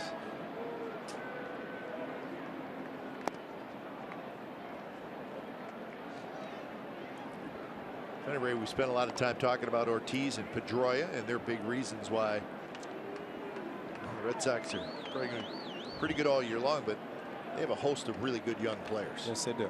Yeah. And Betts, Bogarts, Shaw, Holt, Bradley, Vasquez. I mean, that's a pretty good group of young players to go into the future with. And I think that's really what you sort of revolve around here with the Red Sox, but you get 2 great veteran leaders. Yeah. That's a better breaking ball. One that if you'd thrown to Bradley might have been a different story, but Betts got the good slider. And you have to have the young players because the veterans are eventually going to retire. In the case of David Ortiz, somebody's got to step in for him. Stride, good pitch. Betts could not pull the trigger. Betts has hit a fly ball to center, and he is grounded to third. Started talking a little bit earlier about Dave Dombrowski taking over. He was not afraid to trade a lot of prospects for Craig Kimbrell because they felt they needed a closer. Even though Uehara had been doing a good job helping, but he's getting up in age and able to get one of the best closers in the game. That is David Dombrowski, and ended up getting Craig Kimbrell. David Price signed a huge contract. He might be paying close attention to Sonny Gray. They both went to Vanderbilt. 6.75 ERA. He's got to be better than that. And I would imagine he will be. Probably very soon. Betts chased it, and Fegley bounced. Could not quite get it. Yeah, foul ball bounced, and you heard the double click. One off the bat, one on the dirt. Foul, and came up, trying to sell it. Curious that the umpire actually looked at the glove, saw it, but then called it a foul ball in the dirt.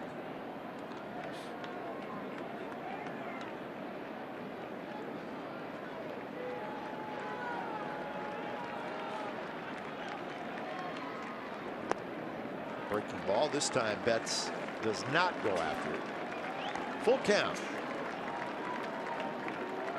So high stress inning for Sonny Gray. He's about to throw pitch number 70.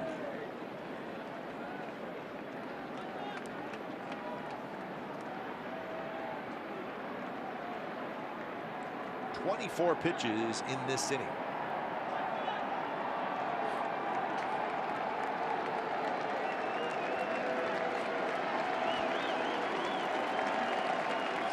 Runner goes, and that one is lined toward left field. That's trouble. That'll get down. Up against the wall. Bradley scores, and Betts has a 2-out RBI double, and it gives the Red Sox a 5-4 lead.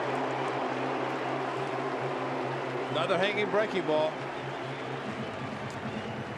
And they just cannot get consistent with the pitch. And it's Bob Melvin maybe talking to Kurt Young. Look at this pitch right in the heart of the plate. And really it looks like he's striding, and then his arm is getting, his elbow is getting down and pushing the ball. And when that happens, it elevates the pitch and becomes very hittable. And he's more accustomed to being on top and getting the ball and then following through with the pitch that Kurt Young, I think, was instructed by the skipper, called the bullpen, and there's some activity now starting for the A's. Here's Pedroia. So the Red Sox with 5 hits off Gray this inning. 3 of them are doubles. So Rodriguez gets up for the A's.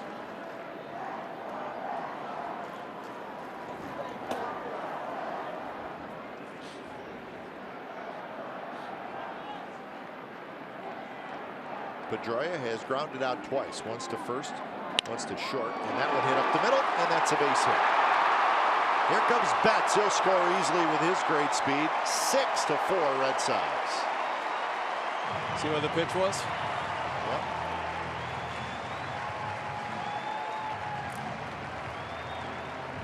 Well, again, location, and belt high. And I'm sure the Red Sox hitters have to be saying, you got to be kidding me. Some of the pitches, and Sonny Gray, usually a very good fielder, that ball just to his right as he fell towards first and then back over the mound, and once it got past him in the center field, an easy base hit, and the ninth hitter coming to the plate. So 6 hits now in this inning alone.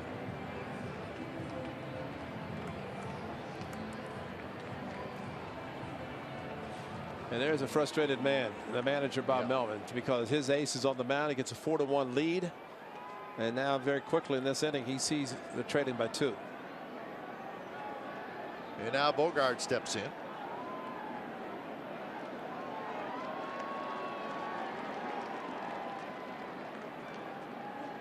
Bogart's a double and a strikeout. That pitch was up, and now they're just kind of freewheeling up there, swinging at, taking some pretty good rips. Again, sometimes the stride can create elevated pitches, and it just seems Sonny's getting out. You can see the mark in front of the mound where he is striding in his landing foot, and he's finding it difficult for him to get his arm up on top, for his elbow to get up instead of pushing the ball. See, that's fine. And we have been accustomed to seeing him with the pitches in that location, not elevated as the majority of the hits in this inning have been. There's the stride. See, got on top of that one and got it in a location that looked tempting to Bogarts, but out of the strike zone. So 0-2. Just missed, but a pretty good 0-2 pitch.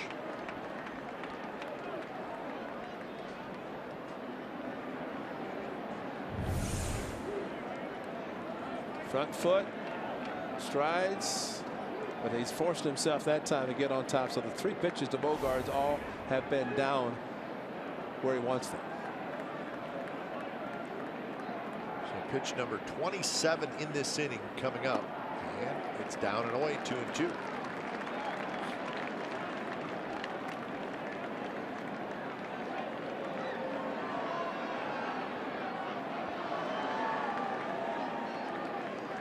Started the inning with 44 pitches. He's getting ready to make number 73.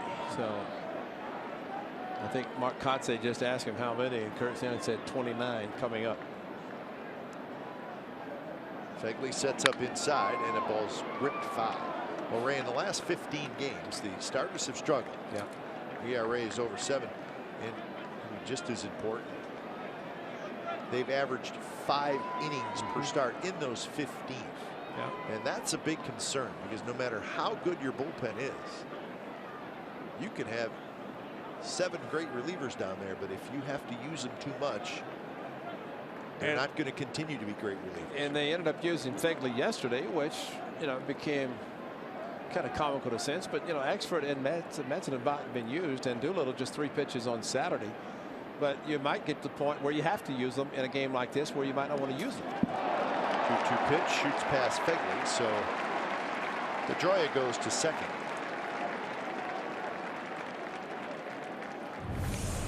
And this time just overthrew it, kept it down, but way out in front, and Fegley trying to backhand, just trying to put a glove on it, could not. Well, there you go, Ray. See, listen, it all works hand in hand, obviously, and the A's have thrown the most bullpen innings in the American League.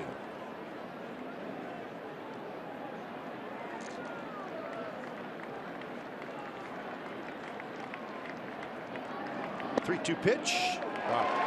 Just missed low. And when you're struggling, that's a ball. When it's not, that's what happens. And Bob Melvin is coming out, and that's the second walk. And made a call. So 3 2/3 again. Yesterday, Graveman 2 2/3. So the struggles by the A's starters continues tonight, with Sonny Gray not been able to get out of the 4th inning. When it's time for change, think Speedy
on Grease Movie Fireworks Night presented by Xfinity. Friday, May the 20th, which is game 2 of a A's 4-game series against the New York Yankees. After the game, fans can watch the fireworks show from the outfield grass. As always, on-field capacity is limited. Get your fireworks today at athletics.com/fireworks.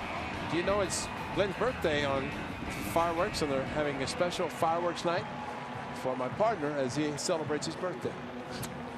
Yeah, what a night.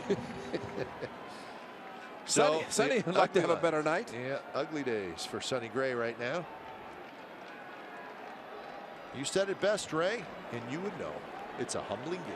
Yes, it is. And Ray, one of the best pitchers in the American League, and he's going through a real tough stretch right now. So Fernando Rodriguez will just try to end this inning as he faces Ortiz. 2 on, 2 out. First pitch, first strike.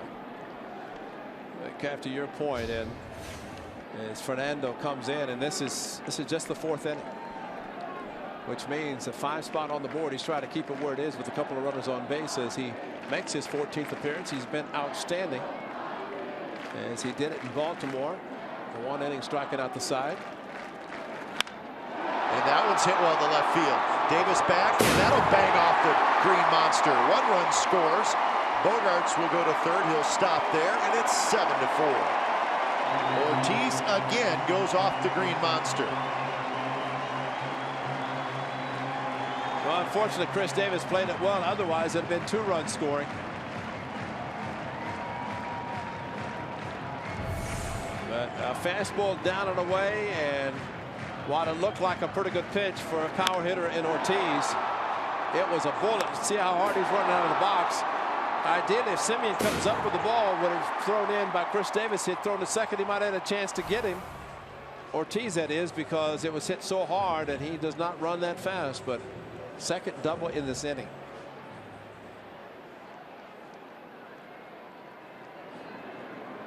So it's a 6-run inning, and it's not over yet.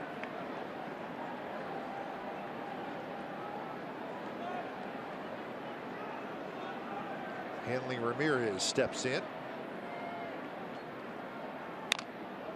Tapped foul.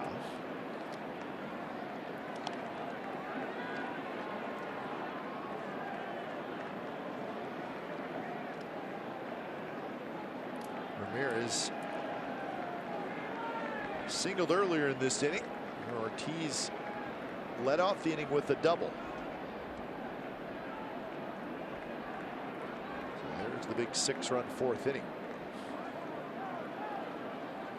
Another run for Gray at third base that Fernando's trying to avoid scoring. Good block by Fegley again. Working hard in this inning. 11th batter to hit for the Red Sox.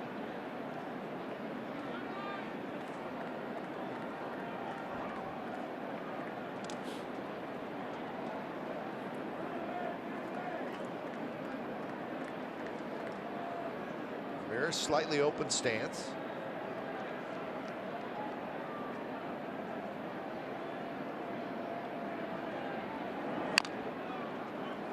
Hanley Ramirez, he's not a guy who's going to walk a whole lot. He is up there to let it rip. This year he's only walked 6 times. And this is the 30th game he has played in. Playing first base. So you're saying when he lifts that front leg, he's going to be trying to hit it hard. Yeah, let her go. Sean Manaea will be out there tomorrow night.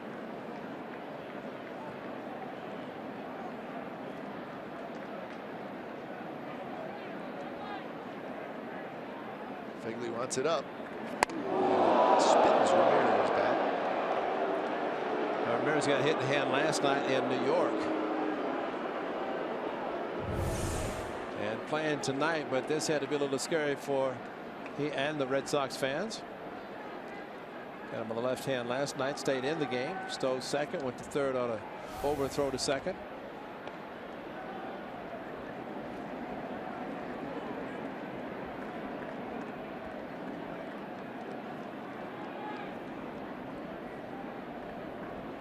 So Rodriguez is ready. 2-2. Fastball misses at 94 miles an hour. Full count. Bogarts at third, Ortiz at second.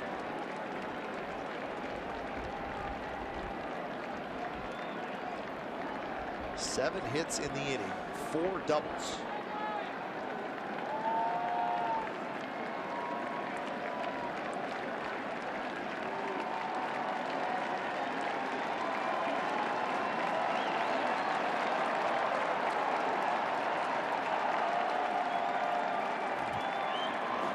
And he got him swinging, stayed with a fastball. So the inning finally ends, but it's a big one for the Red Sox. They score 6 times, so 5th inning coming up, 7-4 Boston.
On CSN California is brought to you by PG&E. Together building a better California. Great look high above Fenway Park here in Boston. Fenway Park has been here since 1912. Wrigley Field opened in 1914. Address 4 Yawkey Way. Those two guys could care less about Fenway Park. The great Mr. Yawkey, yeah. Tom Yawkey, who owned the club, never saw a championship. It's like the late Gene Autry, the Angels won after he was no longer with it, or no, after he sold the club. But Mr. Yawkey, one of the best country club owners in baseball, owned the Boston Red Sox. They called it the country club. Take care of him. Because he did take care of everybody.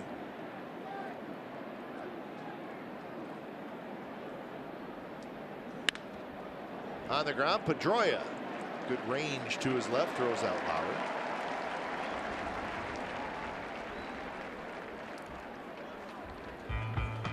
MLB.TV Premium, the #1 live streaming sports service, delivers everything you have come to expect and more. Watch every out-of-market game live in HD on over 400 supported devices. Includes a free subscription to @Bat Premium, the #1 app for live baseball. Blackout and other restrictions apply. Visit MLB.TV for details. So here's Reddick. You know, people may not realize it, Ray, but the Red Sox have made the postseason just one time in the last 6 years. That is hard to believe. But they won it all. Yeah, exactly. But I mean, yeah. I just realized it. One time in the last 6 years. Doesn't matter because they won it all. So I think anybody would take those numbers. Yeah. But you just kind of think they're in it every year, but they've really had a couple of tough years, but they've sandwiched those tough years with a world championship in 2013. Well, I remember when John Farrell won that championship with his Red Sox in 13, and first thing David Ortiz said, got the microphone and said it was just because of John Farrell, who started spring training, saying it's a different ball club, everybody wanted to play for him. Previous manager, it just did not work out. Farrell took over, they won the World Series. A little bit outside, 3-1. Last year they were 78 and 84, and they finished in last place. In fact, been in last place the last 2 years, which is it's really hard to believe. But again, they won it all in 2013, and that's really all that matters. You saw Torrey Lovullo, the bench coach, standing next to John Farrell, and the fortunate thing that happened to John Farrell last year, discovered to have lymphoma and had to go through radiation, and Torrey Lovullo took over. John Farrell was at the park every day after his treatment, but did not feel strong enough, so Lovullo ran the ball club. It was Carl Willis, the pitching coach, going out to talk to Buck Holtz. But you hear Torrey Lovullo's name come up for managerial openings a lot. And that's what John Farrell said. You know, he's going to manage someday, but he took over and ran the ball club and did a tremendous job. Now, you know what, this conversation, look at what your club just did for you, Mr. Buck Holtz. They just gave you the lead. And you come out here and that's his first walk. Yeah, you walk a batter. Now, the irony of this game, it's hard to even talk about, but last year the A's had a similar 4-1 lead with Kendall Graveman on the mound pitching great. Red Sox scored 7 in the 8th inning and beat the A's. And I know you remember that because we were sitting and watching Evan Scribner and Tyler Clippard give it up. Yep, I do remember that. And they won. I mean, Buck Holtz did not get the decision. It was no decision, but he left trailing 4-1, and the A's looked like they had a chance to win. And all of a sudden, 7 runs later, and in this game, 6 runs in 1 inning in the 4th. But Buck Holtz is the pitcher of record. If he can get through this inning, maybe Carl Willis told him that.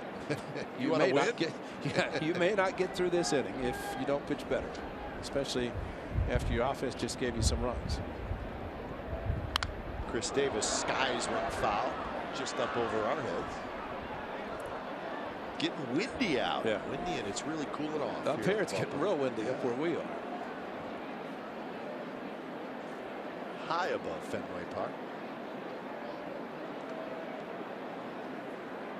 We're up just below that. They have some great seats below us. They moved the press box up when they built the 600 club that is now open. But there's our seat. We got a good one. Used to be down lower though. That's right. Yeah, it used to be lower. Right field, lots of room out there. Mookie Betts drifts back a little bit. He's got it. So Davis is retired. 2 outs here in the top of the 5th.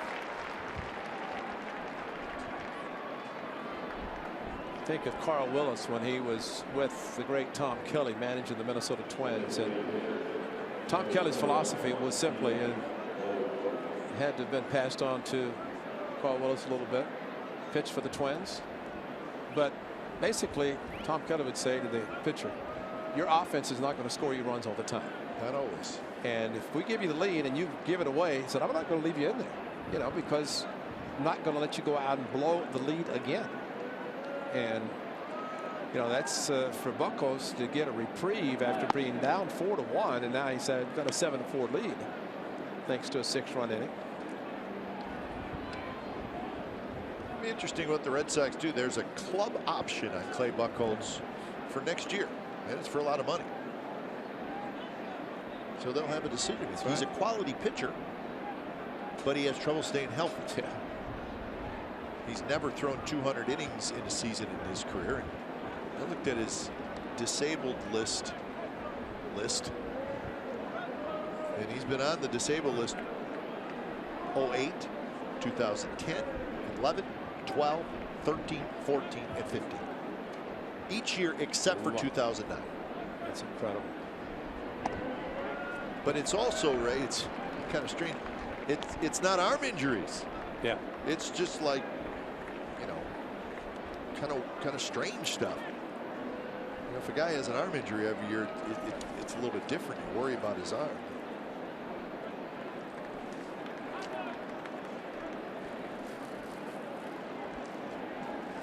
One and one to Stephen Vogt.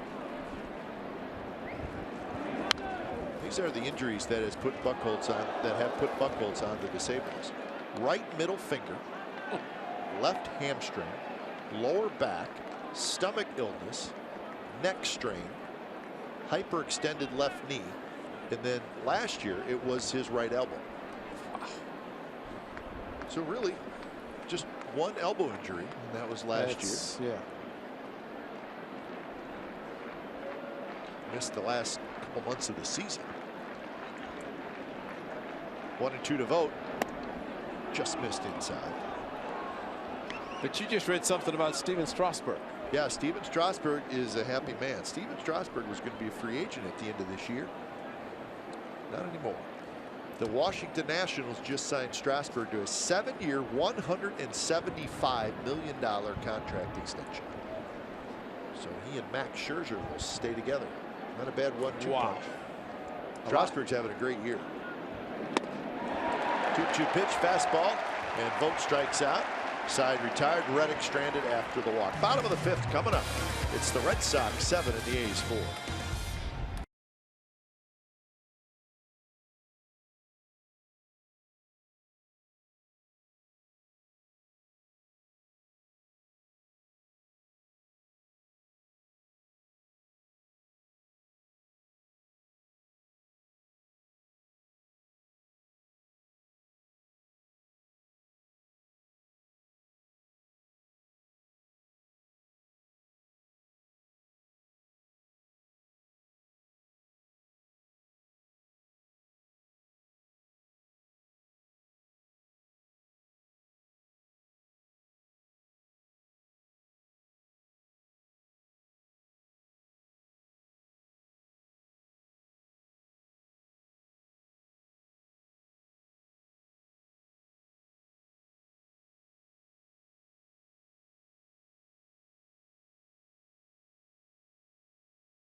This season's jersey is a 1989 Dennis Eckersley replica. He's in the house tonight. Yep. Purchase a group of 25 or more in the field level on select games, and everyone in your group will receive one.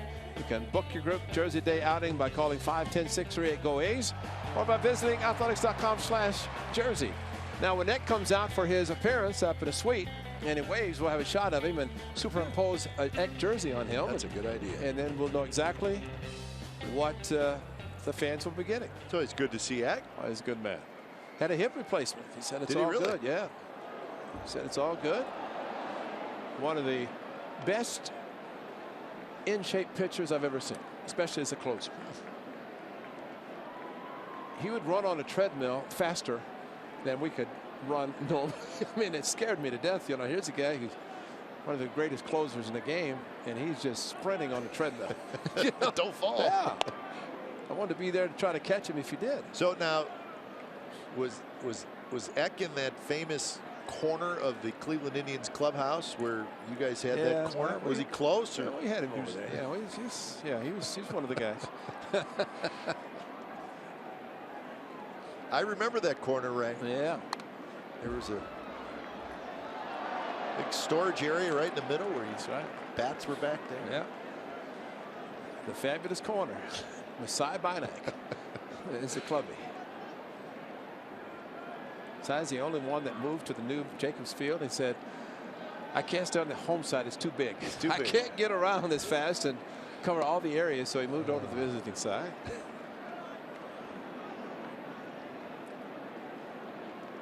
1-2 the count to Travis Shaw. Shaw, Holt, and Bradley. Shaw's been tough on the A's tonight. He's got 2 doubles, 2 runs scored, and an RBI.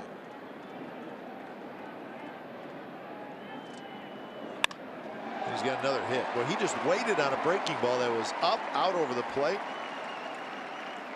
And we've seen some pretty good at-bats from the Red Sox tonight. Well, this is what he did the Saturday game.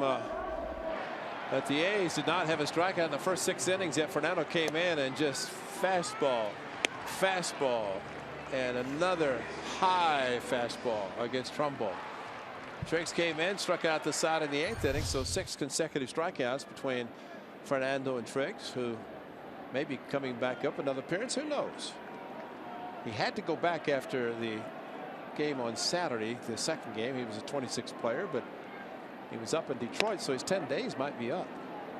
So I guess once he came up for that time, that did not include his 10 days. So we'll see what happens. He pitched well. How about that? Look at the batting average against his fastball. 114. That's the best in the majors. So he throws hard, but there's got to be a little late life to it as well. What did Shaw hit to left field? Breaking ball. Thank you. That's why Fernando's got a good curveball, good fastball, and you saw the highlight of him striking out 3. They were all on the fastball, and the one really stands out was the fastball to Chris Davis that he just blew by him, and yet it was Davis hit a 2-2 changeup in game 2 for a 2-run home run. A good mistake off-speed hitter, Chris Davis.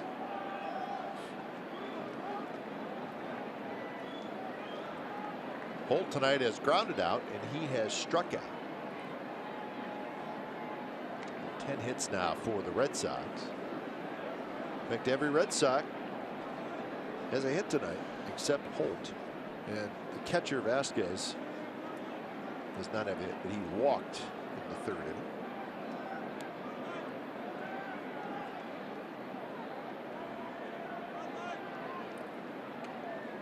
Fegley wants it inside to Brock Holt. And it's high, 2-1. So we mentioned the Steven Strasburg news, which is a big deal. $25 million a year for 7 years for Strasburg. A couple other notes. Aroldis Chapman is back tonight with the Yankees, so that's could be a big lift for the Yankees, who are 11-18, and they are in last place in this AL East, so they need a lift. Well, they're leading Kansas City 5-1 at the big stadium of the Bronx, and he may get in the game whether it's a save or not. He may. Just to get in a game and see if he can hit triple digits, or not see if he can, see how many times he does. Yeah, he's going to do it. Yeah. There's your AL East standings. Red Sox a half game behind the Orioles.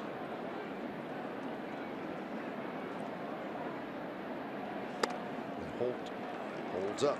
More bad news for the Angels, where they cannot catch a break. Andrelton Simmons, their shortstop, injured his thumb last night, and he found out today that he's got a ligament tear in that thumb, and it needs surgery, and he's going to be out 2 to 3 months minimum. And Angels are saying it's possible he may be out for the year. Yeah, because this being the 2nd month, you look at 2 and 3.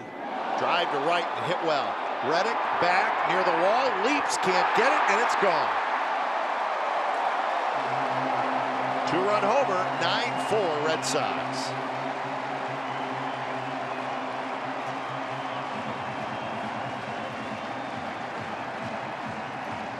But for Josh Reddick, who's going to have a bobblehead on a similar play, and let's hope he didn't hurt himself, because he went back hard. He's on a line drive, and Reddick banged into the wall. But Holt hit it, and hit it well on the 3-1 fastball. Watch Reddick go back. Line drive, he tried to get back quickly and jump up, and when he did, he banged his left side into that very hard, even though it's padded, but a very hard wall, and got his left arm hanging over the fence. And you know, a high fly ball gets back and maybe makes the play, but it was too much on the line drive, and it got over too quickly. Yeah, if he would have had just a little more time to get back, he may have had a chance to catch it. It would have been a terrific play no matter what.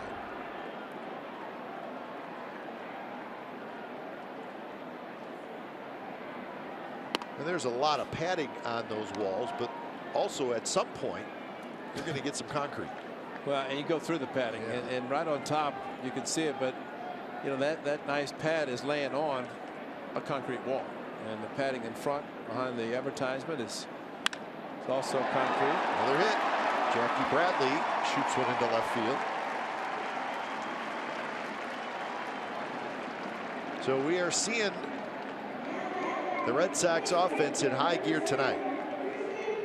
They have 12 hits in this game already, and it's only the 5th inning. Well, they didn't take batting practice either. They got in very late or very early this morning from New York. Look at the shift a little bit of it right to where the shortstop Simeon would have played a normal positioning.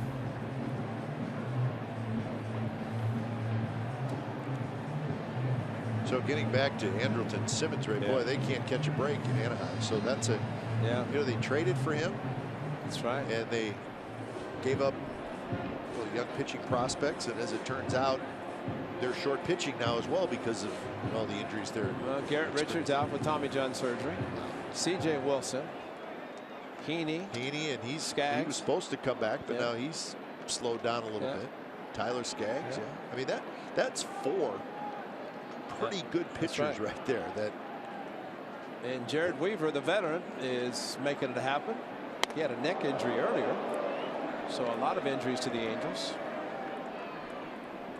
But you know one thing about Mike Scioscia and Charles Nagy, his pitching coach, they'll say we'll take what we can and do what we can with the players that we get and have, and try to do the best they can. They will know that eventually they'll get all those players back, and they will be good again, and they'll fight until they do that. Angels are off tonight. They will host the St. Louis Cardinals tomorrow. Start a 3-game trip. The Angels 13 and 18 on the year.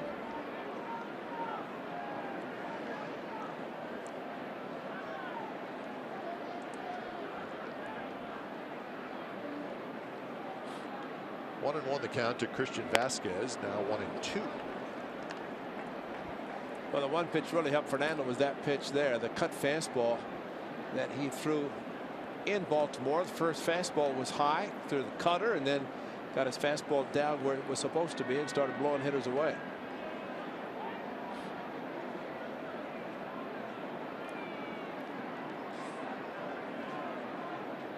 One-two pitch is a fastball high. Delaire Lewars, our fine producer, just told us the Baltimore Orioles got rained out again.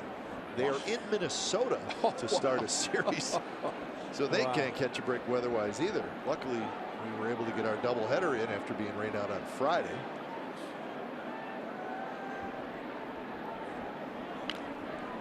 And always seems to be one team that gets hit with the rainouts. And the Twins in the Central Division, which means that the Orioles only go to Minnesota one time. Yep. Just like the A's only went to Baltimore the one time, the one trip to start this 3-city. Rain out in Chicago.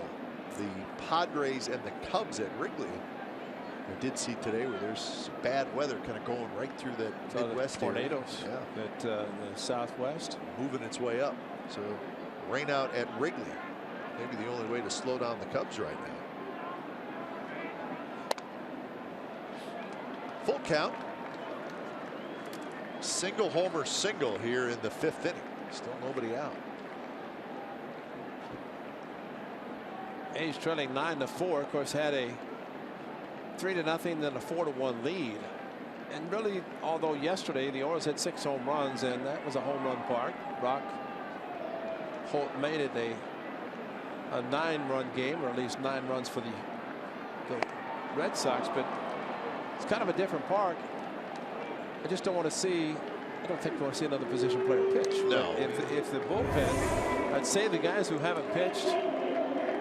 Good cutter that Fernando did fall down as he delivered the pitch, left it up, but Vasquez couldn't make contact. But you know, it's one of those that a manager down 5, and of course you get hot in this ballpark, you can get 5 in a heartbeat. Bob Melvin would like to see that.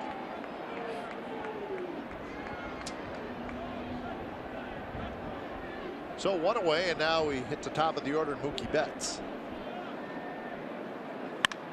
Betts hits one high in the air, deep left center field. Coco's back near the wall. Coco right at the wall, and he makes the catch.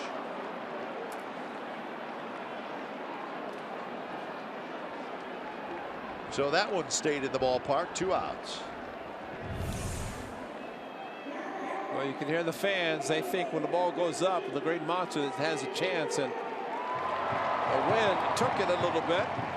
You see the bottom part of the wall in center field is padded up a little bit higher. It is not, but Coco kind of going with the ball being taken by the wind.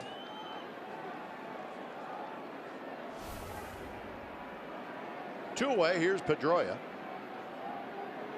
Pedroia is 1 for 3. Pedroia singled, scored, and the single knocked in a run, and that was in that 4th inning when the Red Sox scored 6 times.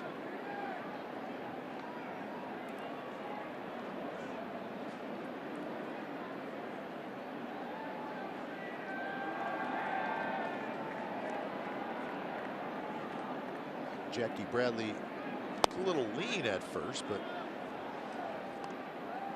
not running.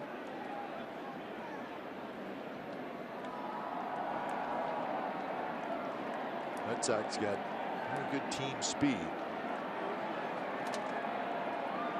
Well, they do something they've not done in the past. That's steal bases. Let's see what their stolen base percentage is this year. They're 25 for 27.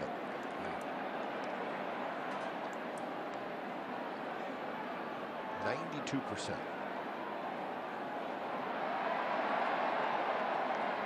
So Pedroia behind in the count, 1-2. But you look at their club, and other than David Ortiz as really the big bopper, and they got Ramirez, as Satinski starts to get loose. But you know, you can see why they would be running, utilizing the stolen base, just to add a dimension to an offense that maybe they've not had to do in the past because of the type of hitters they've had. Yeah, it strikes me now as it's more of a lineup where they just keep it moving things along. Yeah. And they're not necessarily a slugger lineup, which we've certainly seen from the Red Sox before. But it's that lineup, Ray, where we're starting to see more teams have it where they're just grind out at bats, a little higher average. Yeah, and not swing from their heels when they get 2 strikes. And Pedroia just fouled off a pitcher's pitch. He misses that one, so Rodriguez gets a couple of strikeouts, but he gives up a home run to Brock Holt. So 6th inning coming up. It's now 9-4 Red Sox.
Ace Baseball on CSN California is brought to you by Clipper for work, play, and all points between. Use Clipper instead of cash to pay for transit. Red Sox 9, A's 4. It's the top of the 6th inning from Fenway Park in Boston. Clay Buchholz, 5 innings, 6 hits, 4 runs, and he's done for the night. 87 pitches in those 5 innings. Couple of walks, couple of strikeouts. Think he's hurt? I don't think so. When it's time for change, think Speedy Oil Change and Auto Service, your oil change, tune-up, and brake experts. The lefty, Tommy Lane, comes in. 31-year-old left-hander. And his first pitch to Coghlan is a strike. Coghlan, Alonso, and Fegley here in the top of the 6th. You know, we were just talking about the importance of trying to pitch deep in a game. And unless there's something wrong with Buchholz other than 87 pitches, which is really not a lot, and get 9 runs on the board, give him a couple of more innings. You know, have to use fewer guys out of the bullpen. Yeah. And of course, Wright, the knuckleballer with the distance last night in New York, maybe John Farrell and Carl Willis decided maybe get some bullpen work, but I'd like to see Clay Buchholz have to stay and try to figure it out maybe, but decided to bring him and finish him after 5 innings. I think the Red Sox still trying to get that rotation figured out a little bit. That's Carson Smith starting to throw. Now, you know, Price is going to be there, but the ERA is a little high right now. The 2 guys that have pitched the best, Rick Porcello's pitched great. And Ray, you mentioned the knuckleballer Stephen Wright. Stephen Wright's got an ERA of 1.5. So Porcello and Wright have pitched extremely well. Buchholz the ERA high, Price the ERA high. Here's Rick Porcello. So the starter's ERA is 4.5. That's 10th. Bullpen 3.5. That's 8th. But they do have a couple guys coming back from injury that certainly should help. Remember the youngster Ray Eduardo Rodriguez, who pitched so well for the Red Sox last year. Coghlan, fair ball right at the bag. Hanley Ramirez has it. So that is out number 1. But Rodriguez, young left-hander, he dislocated his kneecap in spring training. And he really had a nice year for them, and he's a building block for them. So he is close to coming back. And don't forget about Joe Kelly. Yeah, we saw him last year, and he pitched well against the A's, the 1 start, but he's got some shoulder issues, but he's supposed to come back sometime in the next couple of weeks. Both those guys. So that should help. But there's the big piece. Yeah, that's the guy. Both Porcello and Price spent some time in Detroit. Porcello coming over from the Tigers. Price was there a little while. Thought maybe he might re-sign, but you get the number 217 thrown at you. You say, I think I'll go to Boston. Yep. And coincidentally, it's Dave Dombrowski who brought him over there to Detroit, and Dombrowski ends up with the Red Sox. And he's a free agent and spent a lot of money to bring him here. There's the new president of the Red Sox, and of course David Price, big signing during the offseason. Remember Porcello got like 80 something. Yep. Well, and that has been one of those interesting baseball conversations after kind of what happened this offseason. Do you sign one big guy for 200 or 210 or whatever? In this case, you're kind of talking about Price and Greinke. Or do you sign 2 guys? Yeah. Where the Giants signed Samardzija and Cueto for the same amount of money, but maybe not quite at their level. So that's always an interesting decision. But you're going to get 35 starts out of David Price. You're going to get 70 out of those guys. Well, I think if you had to do it, I would probably think about going with the 2 guys. Well, yeah, because you're committing an awful lot to one guy. Yeah. Well, here's the knuckleballer, and he's got the best numbers of any Red Sox starter. Who would have thought that? And his pitch count was so low last night that they left him in, and it came within a Gardner home run that he threw a fastball. He really had a 5-run lead to throw a fastball, gave up the home run, but he's been outstanding. Hannigan has done a good job catching him, and Stephen Wright came close to shutting out the Yankees last night in a well below 3-hour game. That's the reason they got in the time they did instead of another hour. So there's some question marks around the rotation, but there's guys that are there if they can just perform the way they're supposed to. And if the Red Sox can't get the pitching with the total team effort, the way they're driving in runs, hitting singles, stealing bases, they're really doing everything. And as we talked in Baltimore, a very, very tough Eastern Division in the American League. I mean, there's not a weak team in the division. Fegley Chases that one down and in from Tommy Lane. You know, one thing I'd love to find out, and maybe get a chance to ask somebody. At one time, you could insure a player, but I heard the premiums are so high that is it even feasible anymore? You know, but somebody like David Price, now that's all guaranteed money, and Scherzer and all the guys are guaranteed. But do you want to pay that premium? I wonder what it would be. Good inning for Tommy Lane. He gets a couple of strikeouts. Bottom of the 6th coming up.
That Central, there's a lot going on, folks. It's brought to you by Hyundai. It's tonight at 11 p.m. and it's on our sister station, CSN Bay Area. Remember, 11 a.m. tonight. You're going to have complete Warriors Blazers Game 4 coverage. Is Steph Curry playing? Is he not playing? Draymond Green guaranteed a win. A lot going on there. Kings have a new head coach, Sacramento Kings, and the Sharks will try to wrap up their series against the Predators tonight. This is a big night, folks. Ben Fareed and Dave Feldman will host. So the Warriors will try to go up 3-1. Sharks will try to move to the conference finals. So I would tune in to Sportsnet Central tonight. That's always a great idea. So 9-4, bottom of the 6th.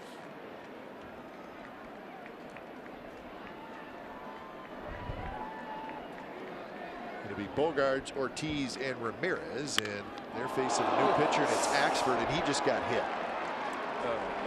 Bogarts will have a base hit, and let's hope Axford's okay. First pitch he throws on a cold night at Fenway. And you could hear it up here.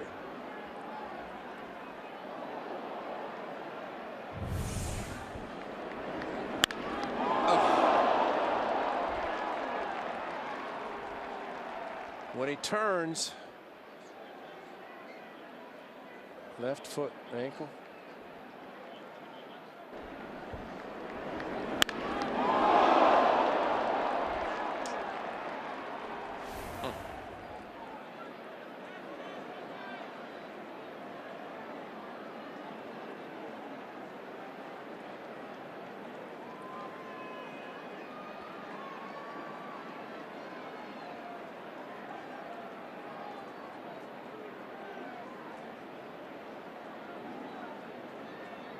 Walt Horn, assistant athletic trainer.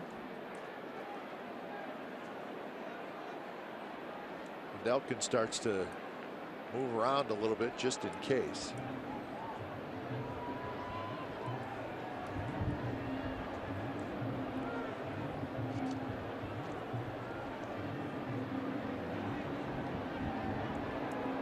Axford chuckling just a little bit, so that's a good sign.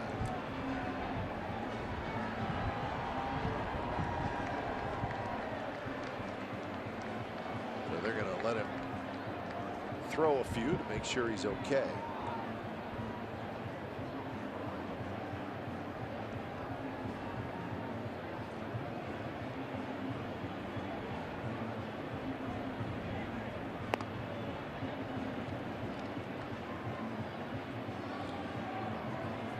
So that's just about the last thing you want to have happen. First pitch you throw. Night like tonight. Well, you're dealing with the feet. If it's a left, you've got the landing. The right is the push off. It's left. He's shaking. Maybe while he's standing there, he's just trying to get some feeling back because he got a direct hit. And the one thing you don't, and I'm sure Bob Melvin's concerned about it, and that is, do you favor another part of your body, especially your arm or your shoulder, if you're landing with the left foot in the ankle?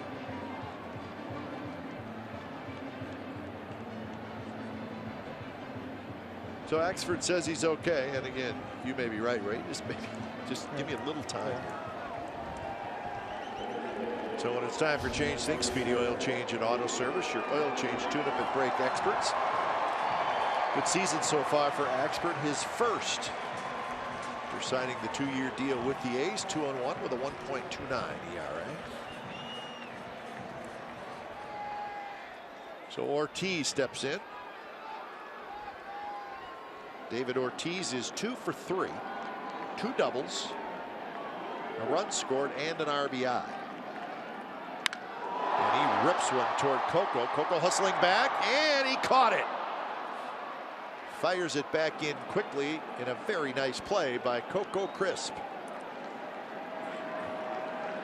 There's a shot off the bat of Ortiz. What a shot back up to the ankle of Axford, and then this one taken off as Coco caught and got in the slide, and Ramirez was almost near second base. Coco got the ball back in quickly after sliding, just in case Ramirez had thoughts of going to second, but he was already there, had to get back to first. That'll bring up Hanley Ramirez. Kind of twofold for John Axford. Number one, trying to keep the score where it is, but number two, to get some work, because Bob Melvin did not want to bring him in, didn't have to in the first game in Baltimore, in the first game of the day-night doubleheader. And then the A's got behind in the second game. Wasn't used. Yesterday was a blowout. So while they need some work, but also don't want to wear him out. Very important member of the back end of the bullpen of the Athletics. May 4th, which was Wednesday, was the day game at the Coliseum.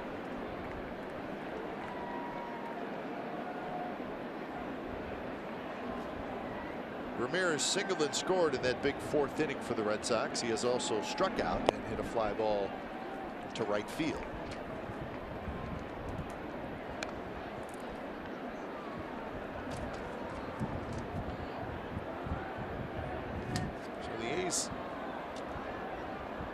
After 2.5 innings in this game, led 4-1. In fact, after 3 innings, they led 4-1. But things got away from Sonny Gray in the bottom of the 4th inning. And yesterday, the A's scored their 3 in the first inning, did not add another run. In the air, should reach the seats, and it will. Yeah, this game actually is somewhat reminiscent of yesterday's game.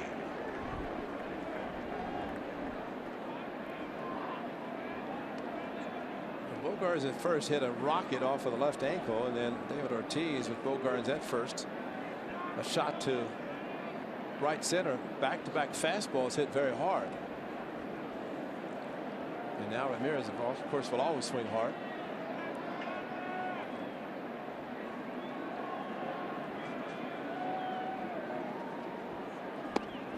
Ramirez, like Sandoval, got the big contract last year, so this is the second year of his deal, a 4-year, $88 million contract.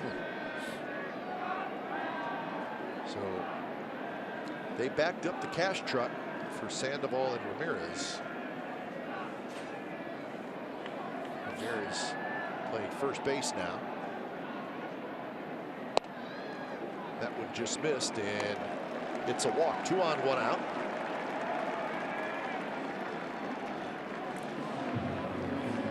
Ramirez last year played left field. That did not go well. Way back in 2006 when he was with the Marlins, he was the Rookie of the Year. Then he went to the Dodgers, had some pretty good years with the Dodgers. Overall, over 1,500 hits. He's had a little trouble staying healthy as well. Exactly. I know he did with the Dodgers.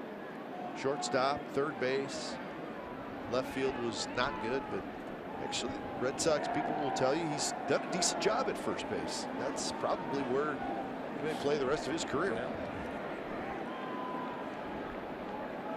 So here's Travis Shaw.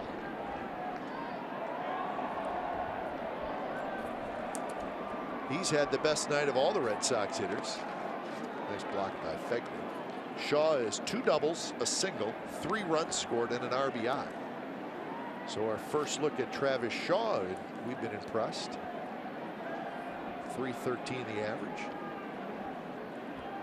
As Ray mentioned, his dad, Jeff Shaw, closer for the Reds and the Dodgers.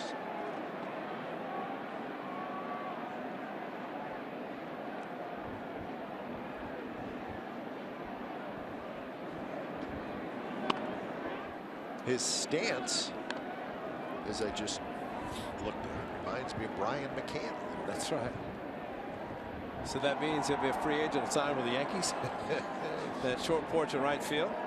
Short porch in left field here, but he looks like he's the type of player, as big as he is, he can use the whole field, hit him anywhere. But you're right. Doesn't that look like McCann? Yeah, you're right. Well, McCann has one thing in his mind. Pull. That's right.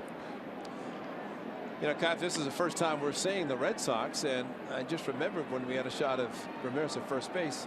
That's the former general manager of the Phillies coaching first. That's right. Amaro Jr. And it's, well, I guess rare in a sense that normally you go from the field to the front office. He did just the opposite. He had enough headaches going on in Philadelphia, right? Although he did win a World Series there. And he is a junior, which means that the dad, Amaro, is a great player. Swing, ain't gonna miss on a high fastball. Second out here in the bottom of the 6th.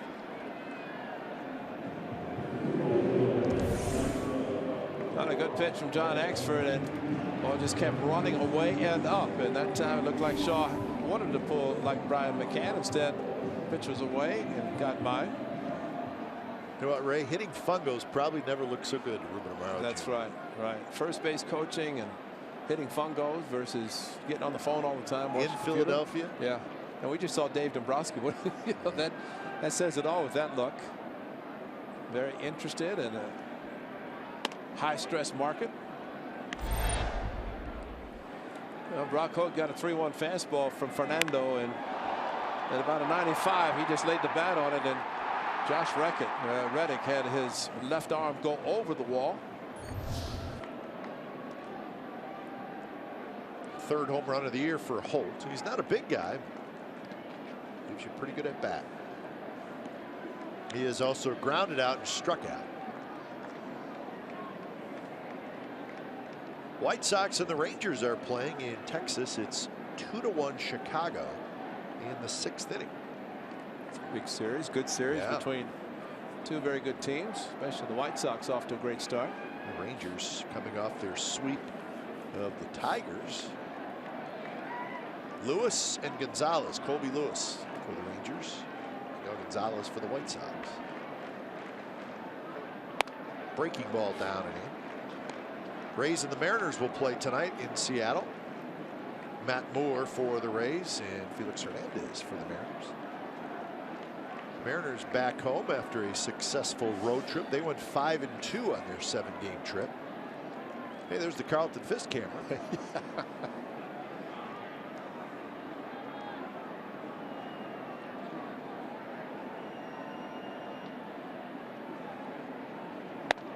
one misses, and now it's 3-1.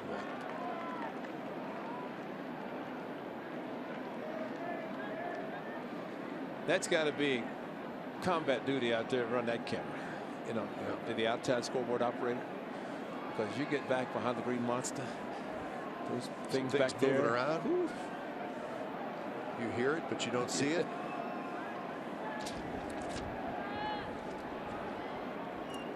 Three-one delivery, and that's a strike. So a full count. That's a good one. You hear it, but you don't see it. It's called growing up on the farm. That's right. Used to open those doors and you'd hear stuff moving around. Early in the morning. Yeah.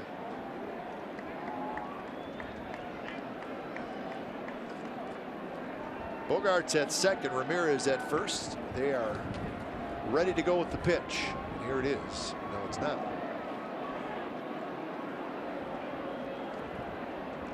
Just in case they left too soon, and John actually going to the spin move.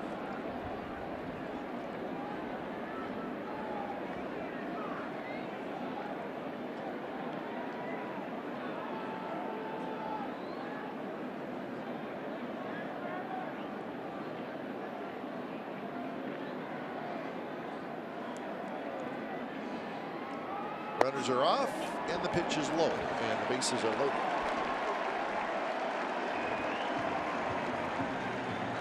That's 4 walks tonight by A's pitchers. And now it's Jackie Bradley Jr.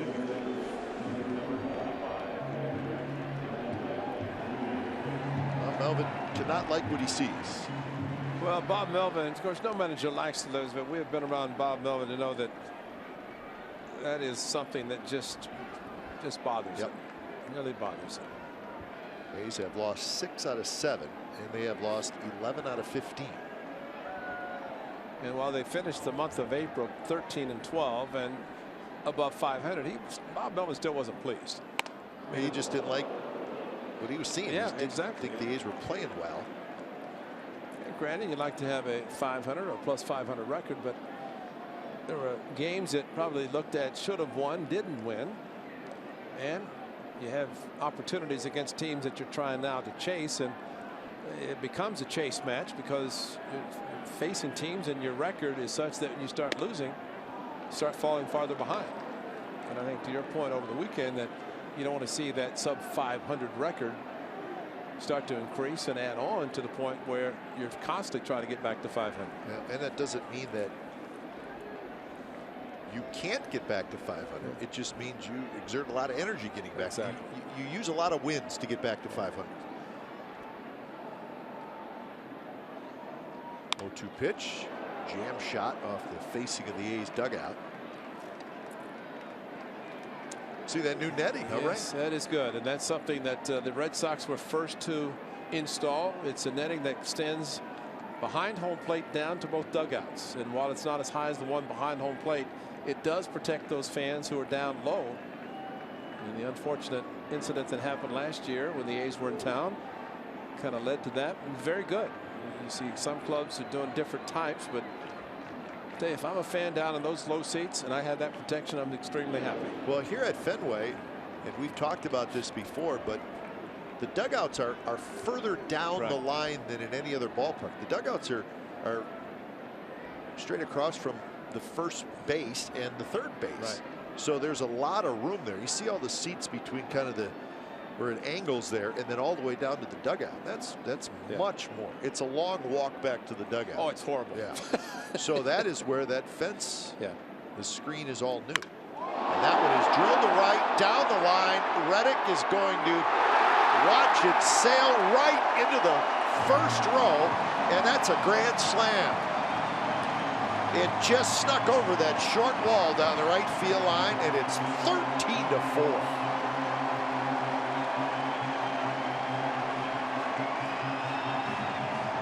Well, it was a grand slam yesterday by Manny Machado that put the capper on it that forced Bob Melvin to have to resort to a position player. And we saw the look on his face and taking the deep breath, hanging curveball, and it was one that Bradley just hooked down the line, the shortest distance here at Fenway, just beyond the pesky pole, and hooked just barely into the seats, just barely. Front row, and that might not even been 300 feet. And Josh Reddick hopefully planning to carry him off the wall, but instead stuck into the seats. So back-to-back games, the A's have given up grand slams. And that's a 6 RBI game for Jackie Bradley. He had a 2-run single in the 4th inning. So this game has completely spun out of control. And you have to wonder, Kipe, how much the ball hit by Bogarts off the left foot of John Axford has contributed to this rest of this inning. A couple of walks, which is uncharacteristic for him, and hanging the curveball to Bradley for a grand slam, and those are numbers: 24 allowed, 20 hits. Yesterday, 8 home runs. Of course, the 6 yesterday and 2 tonight.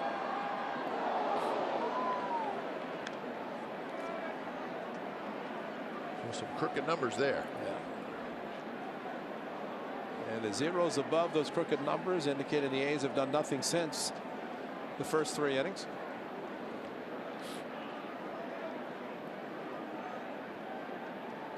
Two and 1 the count to Christian Vasquez. That one's a strike. 2 and 2.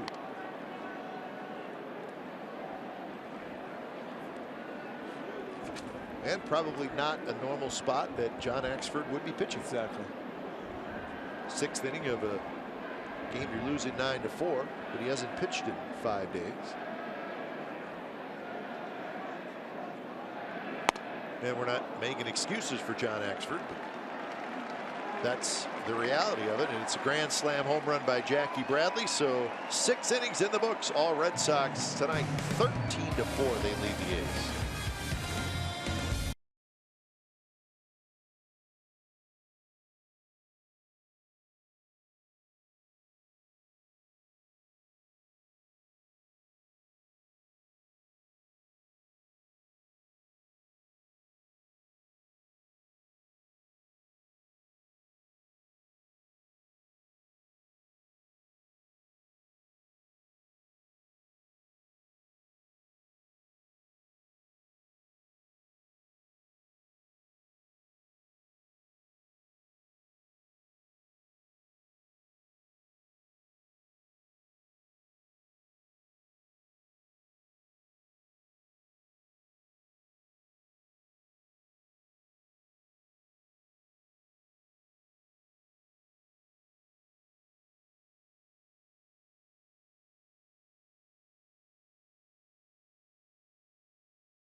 Is presented by authority of the Oakland Athletics and may not be reproduced or retransmitted in any form, and the accounts and descriptions of this game may not be disseminated without the express written consent of Athletics Investment Group, LLC.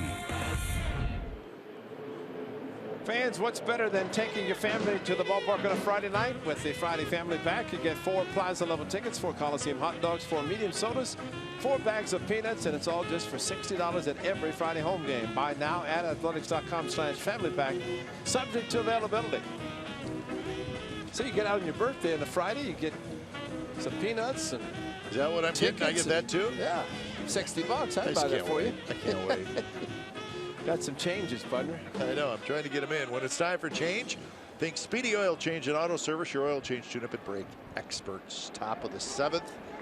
Red Sox leading the A's 13-4. It's the herky-jerky Carson Smith, who is pitching after Lane went an inning, striking out a couple. Carson Smith, hard throwing, and he is a little bit of herky-jerky. And second game, so he is back, and the A's know that he is good, especially with the fastball and slider, which he has shown both of them. Yeah, that was a big trade in the offseason. The Mariners wanted a starter, so the Mariners got Wade Miley. Yes, he did. And Red Sox got a pretty good reliever. Carson Smith, although, as Ray said, injured, had a right forearm strain in spring training, so he started the season on the disabled list. But the Red Sox, Kimbrel and then Carson Smith, a couple of pretty good arms coming out of that bullpen. And a closer, Koji Uehara, who is closing, maybe getting up in age a little bit, so they brought in Kimbrel using Uehara to set up. Tazawa also there. And Marcus Semien strikes out. Smith strikes out the first hitter he faces here in the 7th inning. We saw Carson Smith enough last year with the Mariners, and he can be a tough at bat. Well, the herky-jerky move, then he throws the slider. He's got a good fastball that makes it tough, especially on the righties. Here's Crisp. If you just saw Marcus Semien walking back to the dugout, that is a long walk. You know, when you're it's twice as long as probably any other place. And the Coliseum's pretty long, but it's nothing like this. But it's the angle, and really here, if you're a catcher looking at the dugout for a sign, some of it you have to turn around. This one you just turn slightly to the left or right. There's all your changes. That's Josh Rutledge, who's the new third baseman. Chris Young, old friend, he's in left field. So he's going to get a couple innings out there. So Josh Rutledge is at third. Chris Young is in left. Brock Holt has moved to second base.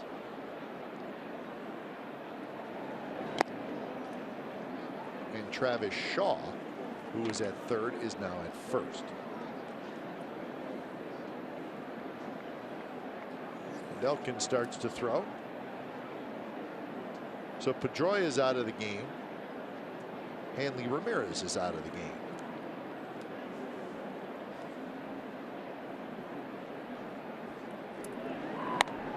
Missed again, and now it's 3-1. See why Smith is tough on righties. He can drop down, throw outside. Lefties, though, he tries to guide it to the outside part of the plate. And as a result, down 3-1 to Coco.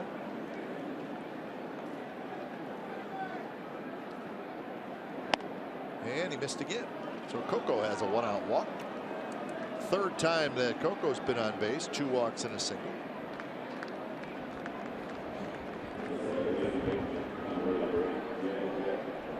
And here comes Lowry.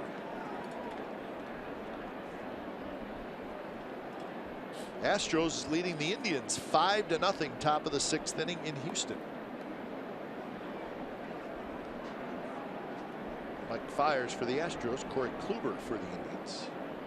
Indians are playing well, but losing tonight. Those Houston Astros will be right here at Fenway Park this weekend. That'll be a 4-game series, Thursday through Sunday. Red Sox Astros.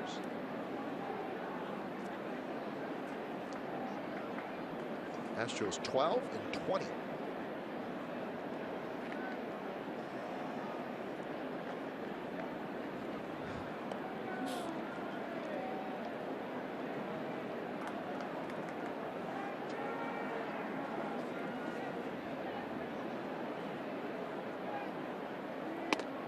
That one catches the outside corner. A lot of movement.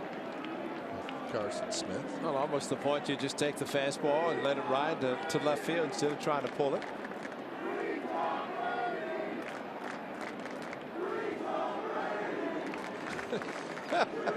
That's a good shot, guys.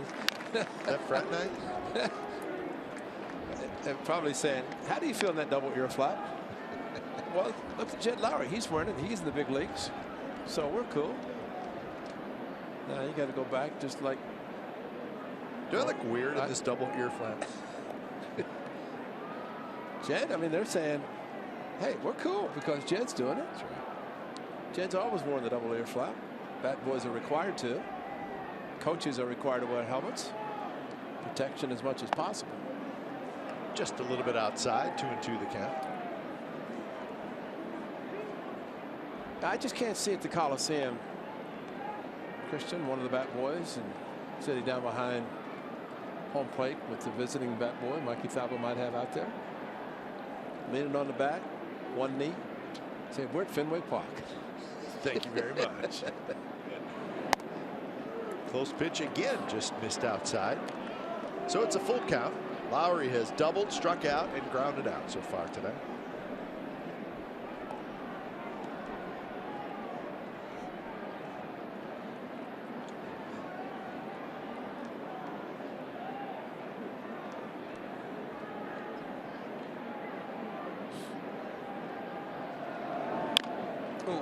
the foot. Hurt.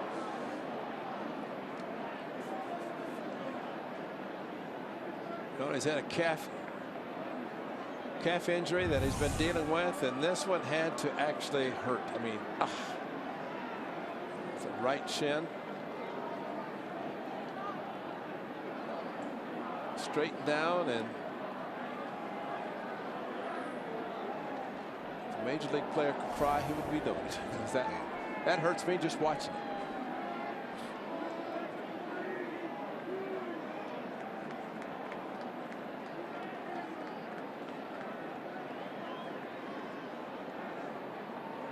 Well, and the last thing you want to do is have to step in there and then try to hit.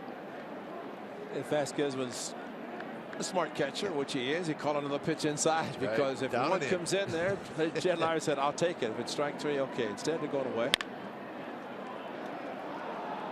Scooped up by Holt.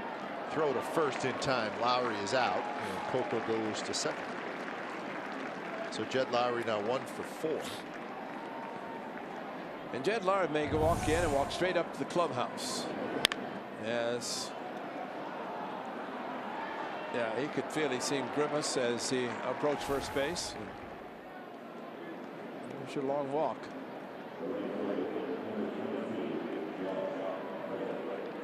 Let's see who wants to go in and play second. Cogman's already in for Valencia. Looks like a hamstring got him. And Mark Kotsay, the bench coach, instructed by the skipper, find somebody for Jed. Well, you got Burns, Butler, and Canna. Those are your extra players. Canna, grab a glove.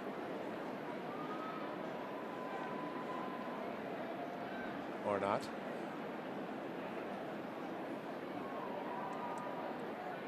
Reddick has an RBI tonight. RBI ground out in the first inning. He has also popped out and walked. Yankees beat the Royals tonight 6-3 at Yankee Stadium, and the Yankees hit 5 home runs in that game. A couple by Carlos Beltran. Knocking Chris Young around. Chris Young has not pitched well for the Royals. His ERA is 6.5. Well, they have 6 runs on 5 home runs. Yep, 6 runs on 5 home runs. Chris Young got knocked out in the 3rd inning. So he is now 1-5 with a 6.68 ERA. Well, Josh Reddick got him in Oakland a 3-run home run the first inning. Yep.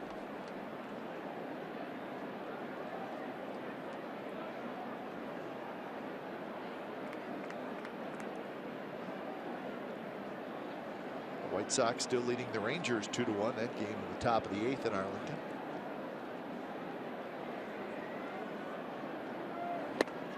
Good pitch there, outside corner. Smith took something off at 85 miles an hour.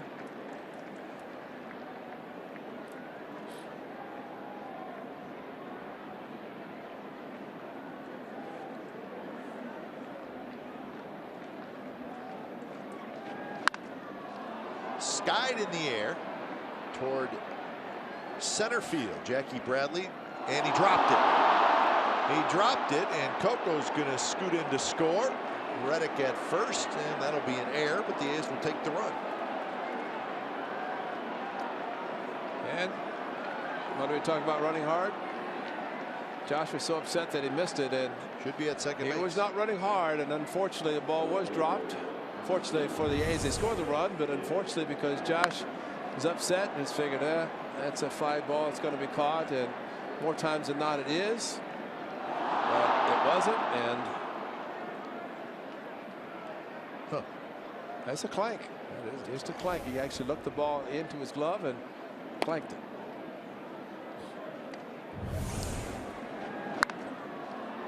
He knew he missed it, and he's going to hit this one. Don't go. At that point, you've been out. So he decided at least at that point not to try to go to second. But knows he should have been there. Okay, that's what was Mark Trumbull yesterday. We saw. Yeah, that was. Well, that's the way you're supposed to do it. Yeah, no, he got a triple on a fly ball, routine fly ball left to right field that Reddick lost in the sun, but he ended up at third. 1-1 the count to Chris Davis. Davis right off the end of the bat. Well, one of the highlights, third inning, a breaking ball from Clay Buchholz, a curveball that was crushed into the green monster. Chris Davis looking in flight as it hit the front row, and remember the wind blowing hard from left to right. Remember Wade Boggs, who Hall of Famer, played here for many years, and he would always say as summer approached, that flag starts to go to left field, to the green monster, and that's why lefties can just beat a ball off the wall and get help from the wind. But tonight and this early in the season, it's going from left to right.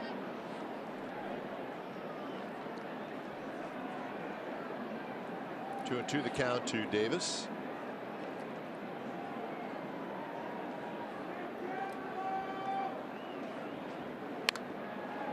Again, foul back. Good grip there by Chris Davis. So 7 home runs and 15 RBIs now for Davis. He leads the A's in home runs.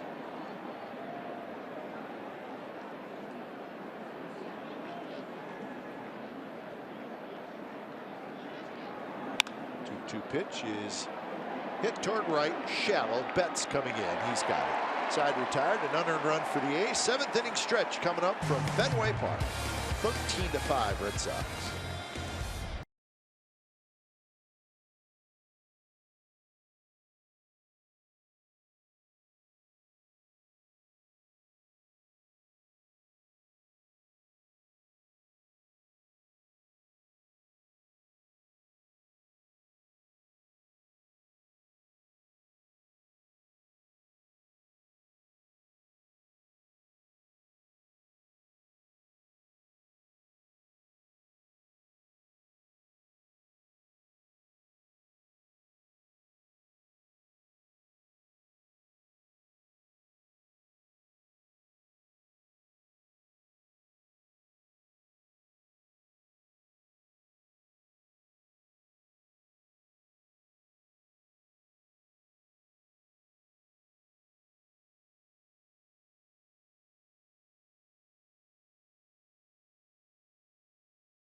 On CSN California is brought to you by Toyota.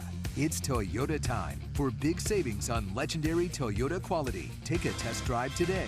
Toyota, let's go places. And by Xfinity. X1 from Xfinity will change the way you experience TV.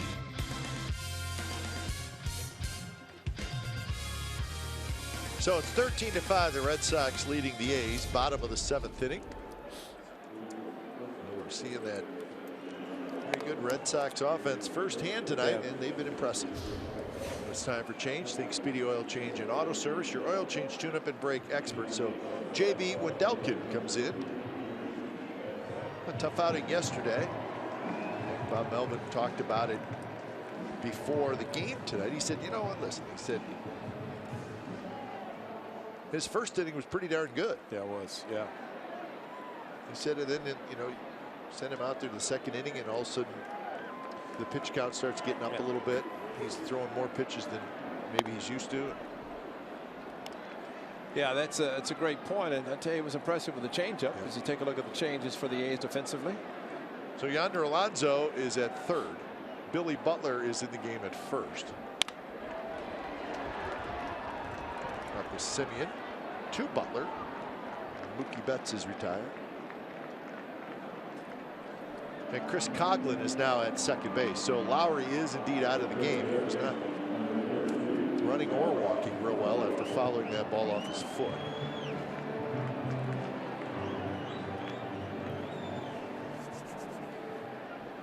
So Wendelken gets the first out, and now he'll face Josh Rutledge for the first time. Rutledge in the game at 3rd base.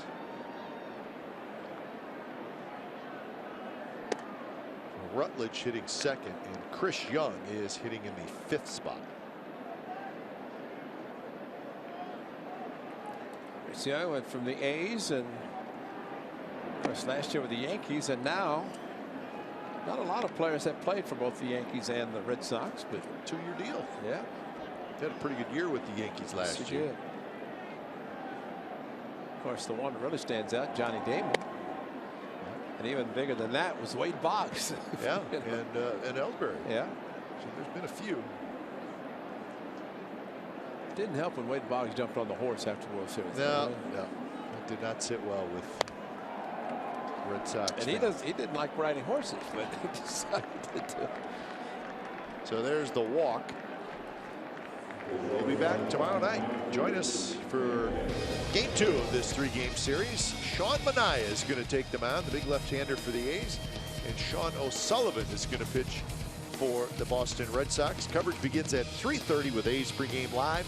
Get complete A's coverage every night on Sportsnet Central and CSNCalifornia.com. So that'll be game 2 of the series. I asked Sean Manaea about, of course, in the big leagues for the first time, but he said he actually pitched here in the Cape Cod League. So he's at least familiar with Fenway Park, and so that should help him tomorrow. Baltimore is the first time, of course, pitched at the Coliseum, but he's made 2 starts. Tomorrow would be his 3rd. For a young man coming from Indiana and the big leagues, and he's happy. Looked good yesterday, decked out in all that pink for Mother's Day. Just got to wear it and didn't have to get in a game wearing it. Good night for Bogaerts, hitting in the 3rd spot. Fouls that one straight back 0-2.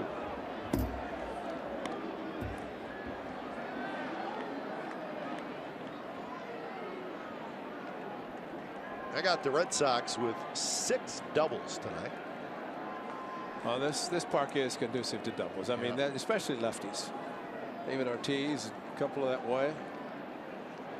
Of course, Yonder Alonso with 2 doubles to left center. 14 hits total for Boston.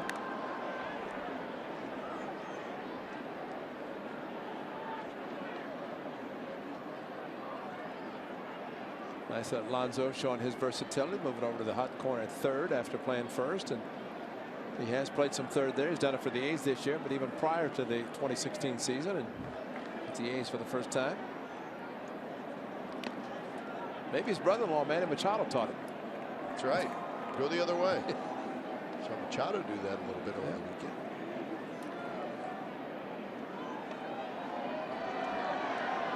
So 1-2 the count to Bogaerts with David Ortiz waiting in the on-deck circle.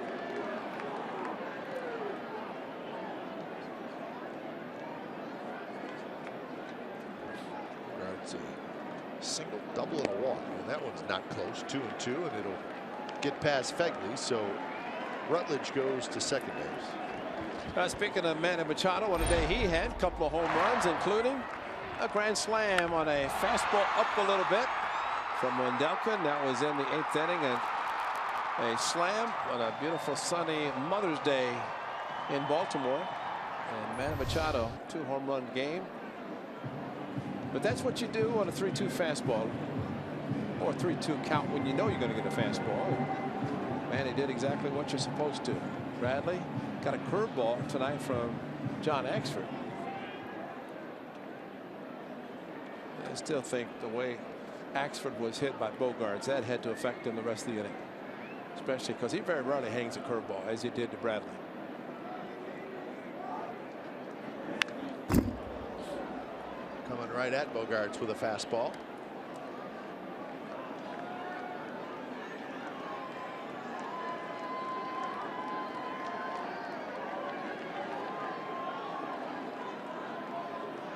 They still do Sweet Caroline here at the bottom of the 8th inning.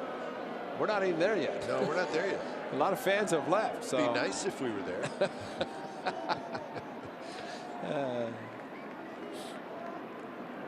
2-2 pitch, and it. How did it miss it? How did it miss it? So full count with Rutledge at second base.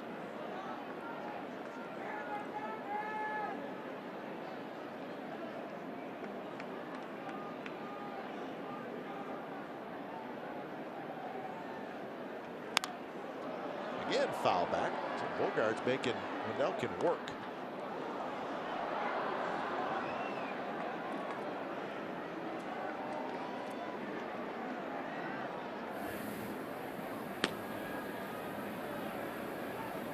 Bob Stanley, number 37. Bob Stanley.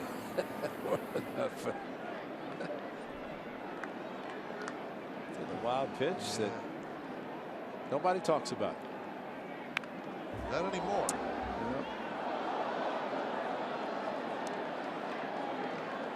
Still one of the most unbelievable half innings I've ever seen in a Major League Baseball game. It just so happened to be this one was a World Series game, right? I don't know that you've ever seen a game that was more won than that one by the Red Sox. There were 2 outs, nobody on base. Exactly.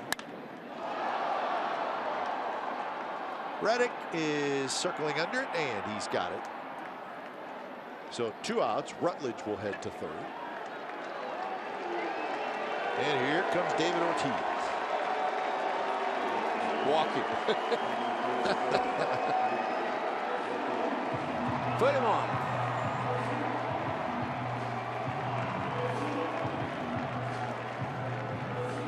They love him here, and for good reason.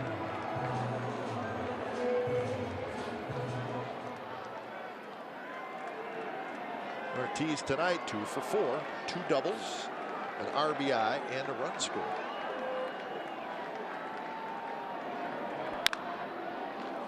See all those young kids with cell phones taking pictures, taking videos. You didn't do that at Stan Musial when you were in St. Louis? I didn't have an iPhone when I was a kid growing up to go to see Stan the Man.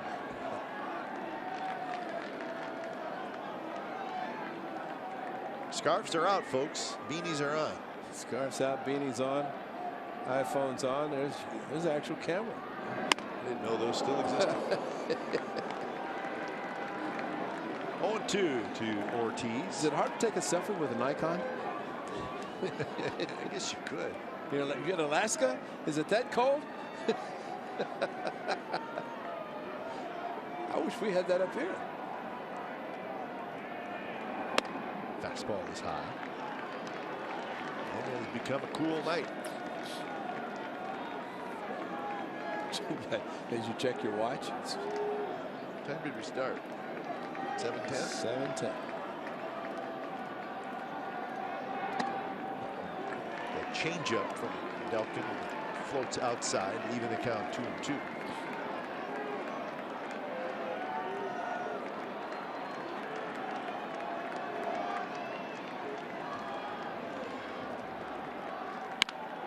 Popped him up. Shift was on, so it's a long run for Alonso, and it falls. Run comes in to score. You knew that was going to happen. And you could see it happening.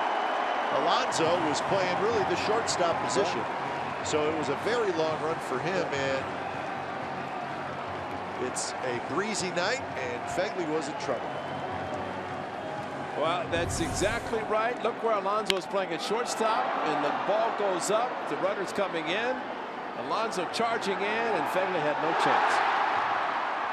And that is a 30-foot base hit by David Ortiz, and not only a base hit, but a run batted in.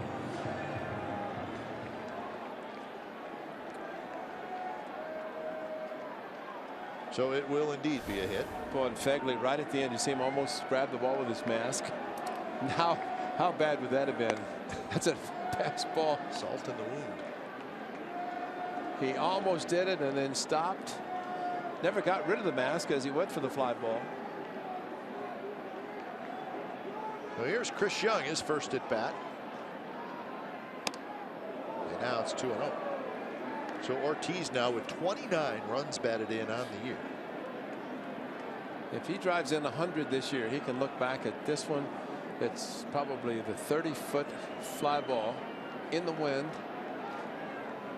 on a breezy night at Fenway in his swan song. That one's hit well to center.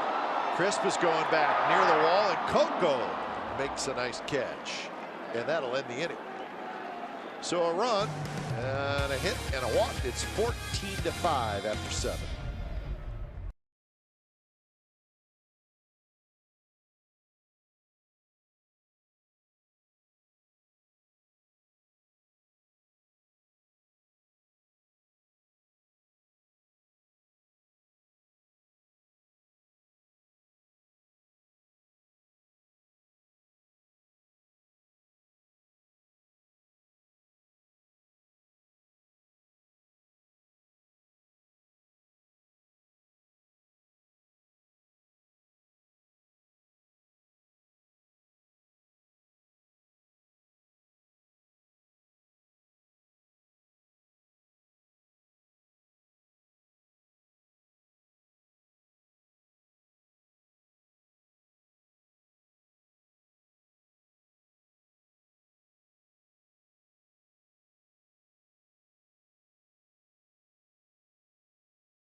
climb the right field wall at the Coliseum with a Josh Reddick bobblehead with spinning action presented by Comerica Bank. Saturday, May the 28th, 15,000 fans walk away with a replica of one of the Gold Glover's signature catches. He almost did it tonight. Get your tickets today at athletics.com/tickets, or you can call 877-493-BALL. Josh Reddick went hard against the right field wall on Brock Holt's home run, but could not come up with it. And 14-15-1 for the Sox, 5-6-0 for the Athletics, and a new pitcher again. Looks like John Farrell's getting some bullpen work for his relievers. It's Heath Hembree, 6th appearance for Hembree. 11 strikeouts and 3 walks in 10 1/3 innings. And he will face Vogt, Coghlan, and Alonso here in the top of the 8th inning. So pitcher number 4 for the Red Sox. Carson Smith goes an inning, gives up an unearned run. Tommy Lane won an inning. Hembree pumps a strike in there. So here's a line for Carson Smith: 1-0-1-0-1-0. Yeah, never seen that before. 1 inning, no hits, 1 run, not earned, 1 walk. He actually had a strikeout. He had 1 strike. Yeah, so 1-1. Sounded better going 1-1. That's all right. Don't let the facts get in the way of a good story. Doolittle starts to throw.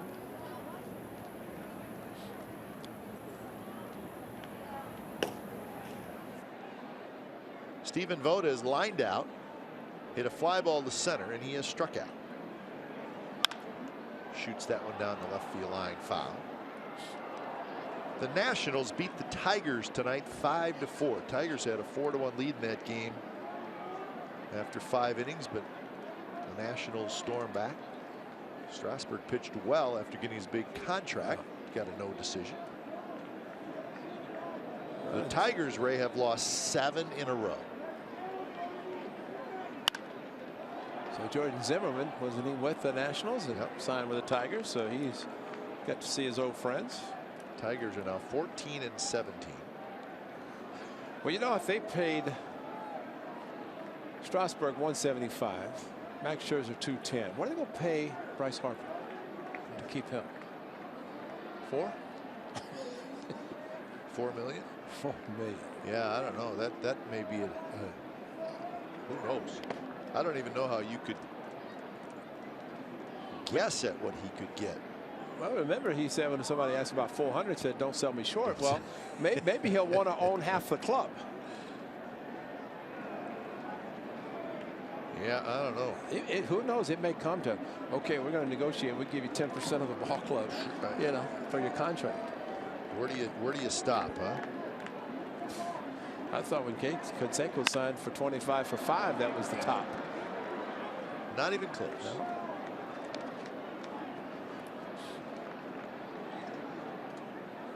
One and 2 the count to Vogt.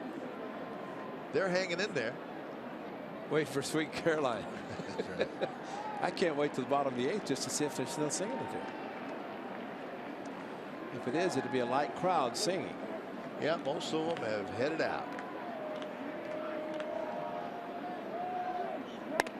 Not close. 95 miles an hour.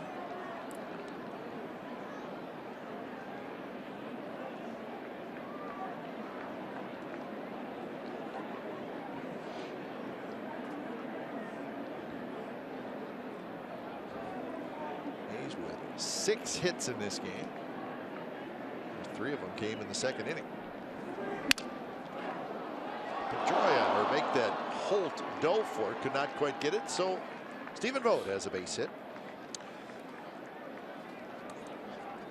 How about February 11th? What are you doing in Boston in the offseason? You film me park. This is what you do.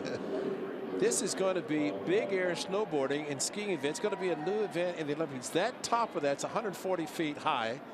And they had an elevator that took people up to the top of that so they could ski down above the light standards here at Fenway Park. A lot of snow. And look at the light standards. You can imagine going up that high and starting down the ski slope. Not me. But that was amazing what they did here. They played hockey here. And now they've added skiing and snowboarding from high above the lights here at Fenway Park. That's amazing. Yeah. And in summertime, it's going to be so hot here right now. It's a little cold. Not cold enough to snow, but summer be so hot, and yet they have to think about snow once again in the offseason. So thanks to Josh Hood, a great graphics man, finding that on the internet. Another hit for the A's as Coghlan lines one up the middle.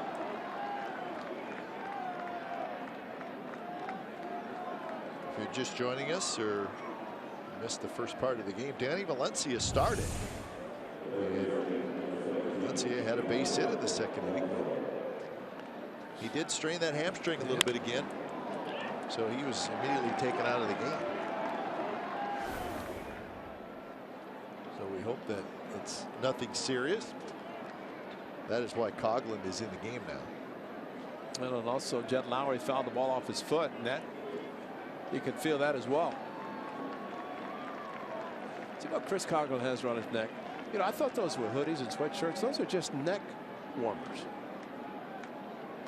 I've never seen those. No, I haven't either. Steve Vucinich, I mean, I've seen teams where I saw the Red Sox wearing them in New York, but I kept looking to see the hoodie go up over the head, but it's just on the neck. Yeah. Keeps your neck warm. Yeah. I don't know if there's a warmer thing in the back of it. Looks like there's something extending out the back, but it's just around the neck.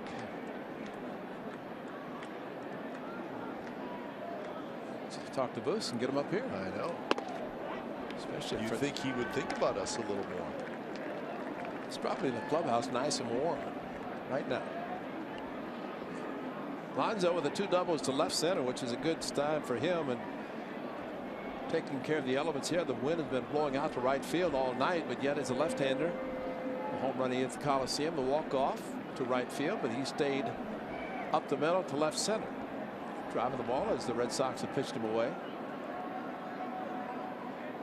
Good swings by Alonso tonight. Takes that one right on the outside corner. So 1-2. Fegley to follow here in the 8th. After Fegley, it's Simeon.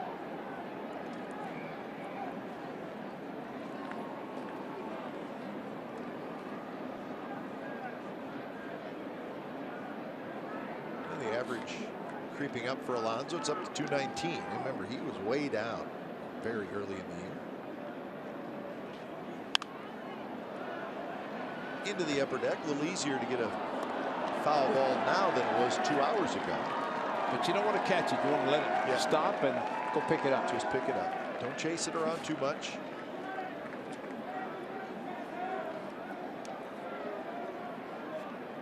He's pointing right at us, right? They're hanging in there.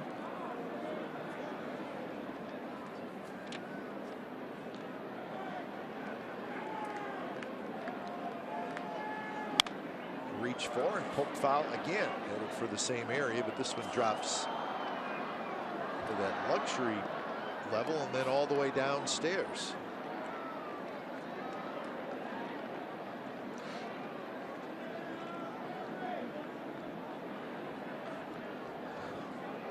So Vogt and Coghlan singles to lead off the 8th inning for the A's.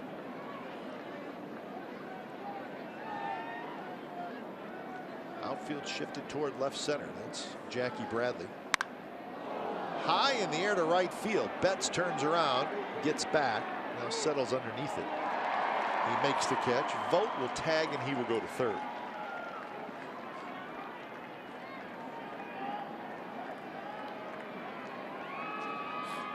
It's amazing when you see a ball go into the air here in right field. That's when you realize how big right field is here. Yeah. Biggest right field probably in all of baseball. Too. Yeah, I do. Just the way the positioning of the field, and you know, and it's so strange because that flagpole, or not the flagpole, the foul pole is what, 308, 307, if that, yeah. And then it just goes pretty much straight back, and then it just gets huge. It's 380 right behind the right fielder. Exactly, and it goes 420 into the triangle, and they'll lower to 379. With the monster in the hole. Nice play at short, out at second, and that's a very nice double play. Bogarts to Holt to Shaw, 6-4-3. And the A's get a couple of hits but do not score. Bottom of the 8th coming up.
Game summary brought to you by your local Toyota dealers. 5-8-0 for the A's, 14-15-1 for the Red Sox. It started out well. The A's had a 4-1 lead after 3 innings, but again, Sonny Gray not sharp. 7 earned runs allowed in 3 2/3 innings, and boy, it's just hard to put those numbers in your head when you see Sonny Gray and what he's done in the last 3 starts. Chris Davis has a home run. Clay Buchholz got through 5. Jackie Bradley with a 2-run single and a grand slam for 6 RBIs. So that's your Toyota game summary. And all Red Sox. So Sean Doolittle comes in.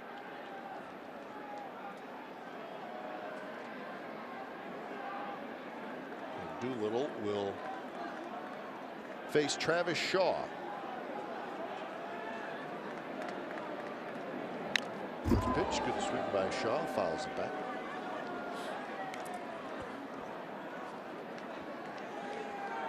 I always enjoy, as we're sitting up there freezing, to see Sean Doolittle out there, probably just with a t-shirt on under his jersey and sleeveless, and bringing 94-mile-an-hour fastballs.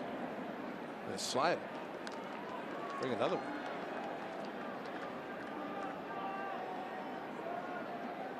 So Gray, Rodriguez, Axford, Wendelken, and now Doolittle.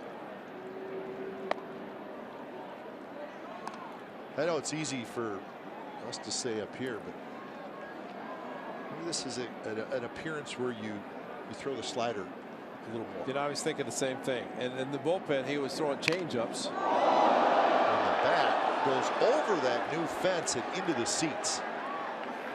And off the face mask, the foul ball off of Josh Fengley. Well, that Usher took the bat in a heartbeat, didn't he? Look at him take it. Can't take the bat. No, at least offer to get him another one, but I mean, you get a fine object like that in the stands, you keep it. I'm sure the hitter could care less.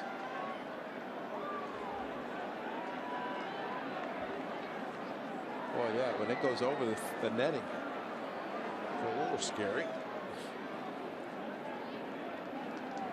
Shaw's putting pine tar on a new bat. He didn't want it.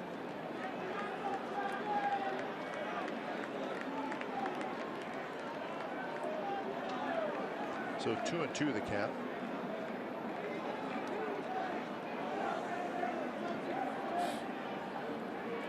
Shaw has 3 hits tonight. Good night. Fastball close, but outside. Full count. Yeah, I agree with you. This is an opportunity, and the one thing about Sean Doolittle that he knows that if he can back up a slider or a changeup, that he just blew him away with a fastball. And it's a good one. So see 8 strikeouts now for A's pitchers. Well, this is a great fastball, and Sean Doolittle standing on the outside part of the plate.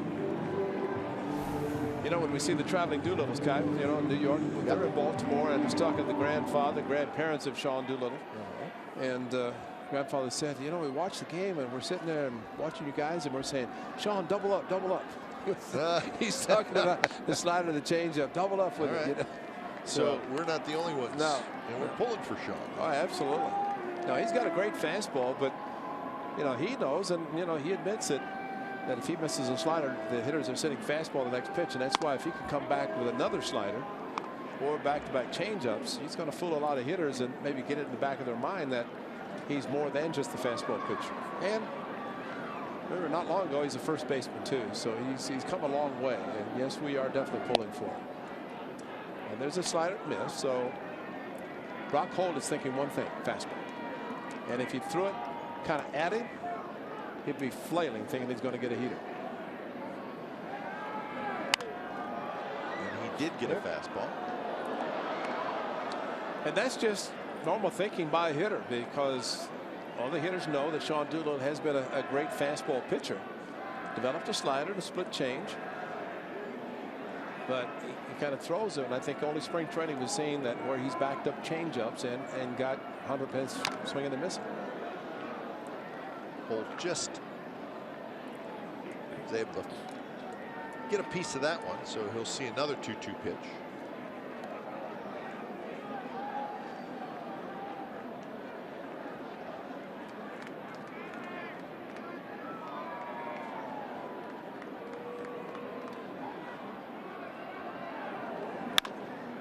Bounce towards Simeon, who charges, and that's out number 2. Now Holt is retired, so he is 2 for 4. Well, Shaw's bat went in the stands, and they come over and they said, don't say anything, but this is what's going to happen. Look at the kids back there and said, oh boy, we get to go into Fenway Ballpark locker room. Yeah, they're meeting somebody. Yeah. That's great. We don't know exactly what was said to them. Come here, come here. He's got a Texas Rangers helmet on too. Well, whatever was said, it got them excited, the whole group. Well, I hope it's good. Yeah. Jackie Bradley's been good tonight. He is 3 for 4, 2 singles, a homer. That's a grand slam. He's got 6 RBIs.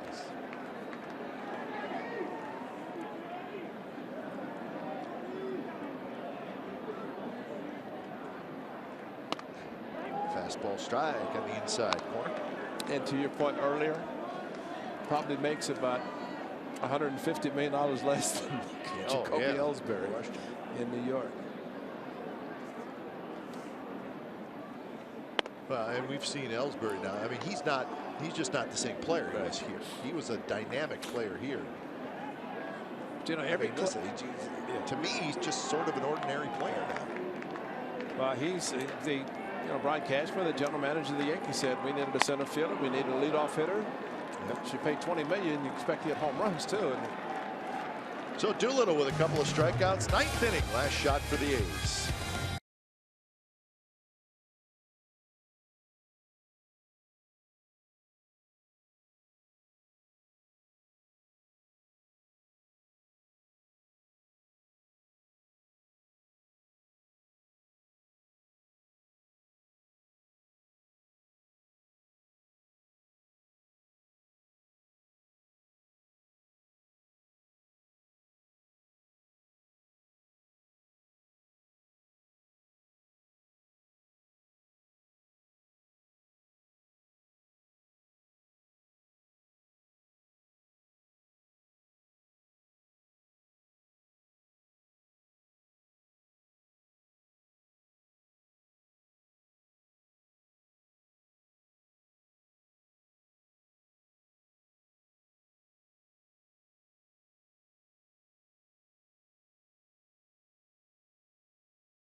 CSN All-Star Teacher Program, recognizing teachers that make a difference. Visit csncalifornia.com and vote. The winner receives $20,000 for his or her school. So the deal was you get a brand new bat. And there it is. Signed by Travis Shaw. Oh, man, they're pumped. They're excited. We thought they were getting hot dogs, and they got a bat. Take the bat. Take the bat. Heath Hembry back out there for his second inning of work. That youngster is really pumped up.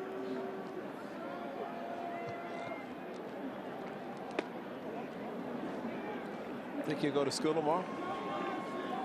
He's going to go. He may not sleep a lot tonight.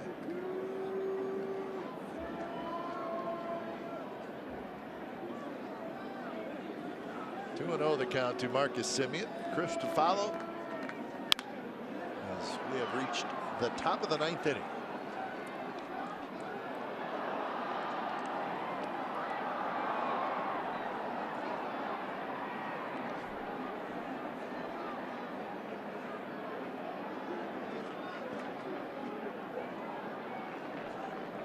Semien tonight is 0 for 3. He has lined out, reached on a fielder's choice, and struck out. And he skies this one to center, and that's hit deep. Bradley's back there, warning track, and he waits, and he's got it. A well-struck ball by Marcus Semien, nothing to show for it. He's 0 for 4.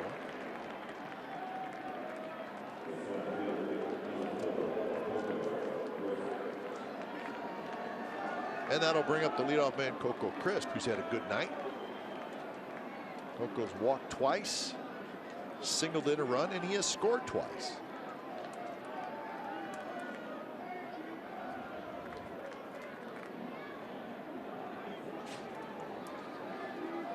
Billy Butler is in the on-deck circle.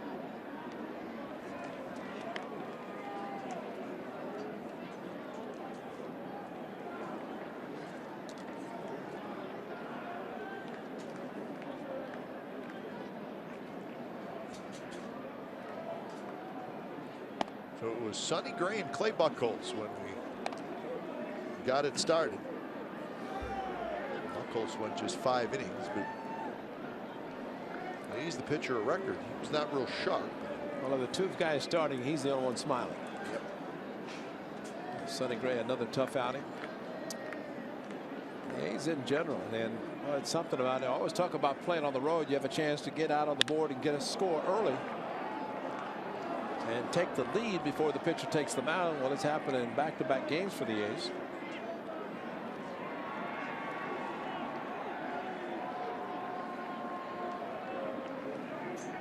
Uh-oh, another foul ball. Everybody's going home happy tonight.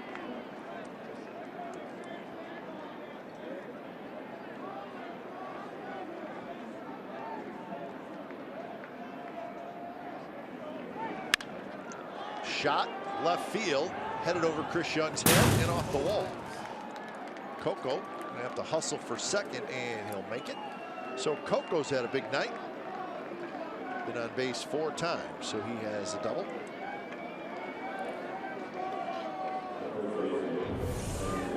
Well, a breaking ball away from Coco, kind of hung, and Chris Young playing shallow, which you should at Fenway with the green monster left field, and planked off for the other time. Almost went into the square hole or the square. Microphone's working.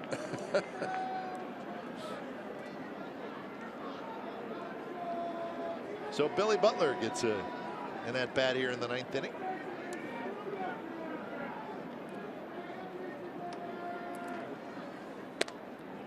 So Valencia left the game early, and then Jed Lowry left the game a couple innings ago. In the 7th inning, he fouled the ball off his foot, and then he finished the at-bat by grounding out.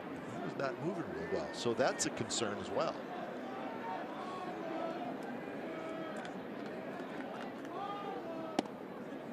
A little bit low to Butler, 2-0.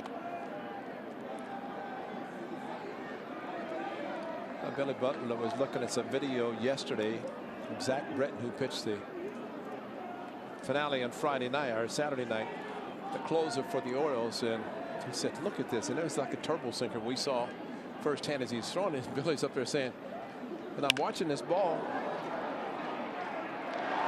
As it's coming in, it's belt high. And as it gets to the plate, it ends up almost on the ground. That's what kind of sinker he was throwing. And Billy Butler said, I had no chance. Not too many did in that ninth inning as he struck out a couple. Stuff like that. So Reddick will step in for his 5th at bat. Does not have a hit tonight after his terrific series in Baltimore. He has walked, driven in a run, and reached on an error. So has been part of the A's scoring tonight. First pitch is a fastball outside. Well, it's going back to the first inning, but runners at second and third, nobody out. Josh Reddick gave himself up, hit a ground ball to the right side, and did drive in a run, but he also put a runner at third, 1 out. He's couldn't take advantage of that. And it did in the second inning, but with 2 outs and a base hit by Coco Crisp. Good pitch there at 94, right on the knees. So the big man tomorrow, Sean Manaea, will get the start. His 3rd of his major league career, first at Fenway.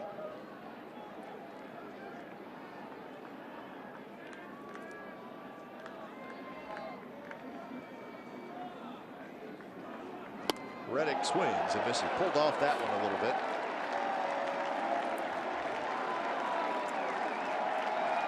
Referee, 31 pitches so far. By the way, Vasquez went after that. I'm like it was a cross-up, but caught it easily.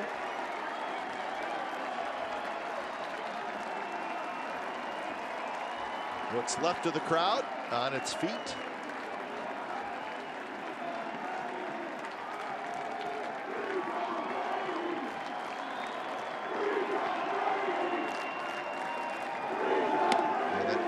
Misses badly.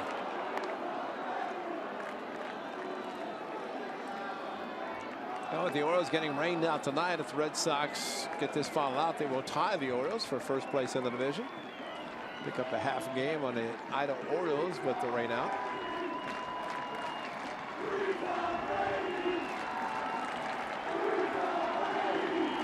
2-2 delivery is grounded into left center field for a hit. Coco Crisp will head in, and he will score his 3rd run of the day, and Josh Reddick gets a hit, and he picks up his 2nd RBI tonight. So you know what, I like that, Ray. I know the score of the game, but he's not giving up in that bat at all. I agree, and especially with the shift, and has the entire left side of the infield open, and he puts it right into the shift. And we saw it in Baltimore where the Orioles decided to play him straight up. And that's all he's trying to accomplish, and maybe that one hit right there will change the philosophy of the Red Sox the next couple of games of the series, or other teams that he's going to be facing. So Reddick now with 17 RBIs on the year. He'll take off and go to second. Chris Davis hits for the 5th time.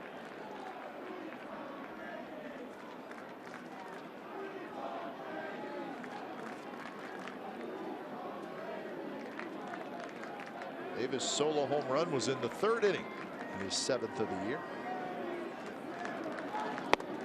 Outside corner strike.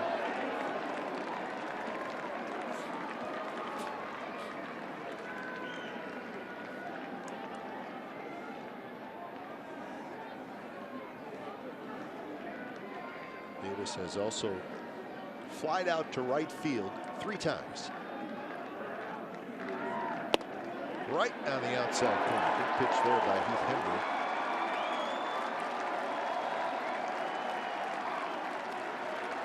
Patty's Irish Pub.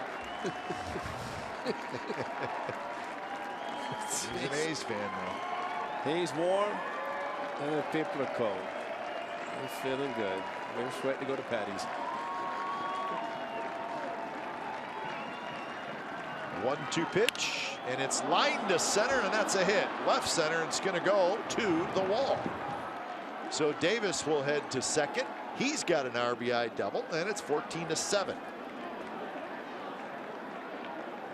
So 2 hits and 2 RBIs tonight for Chris Davis. And once again, a ball hit by Chris Davis just smoked it and gets through into the outfield. And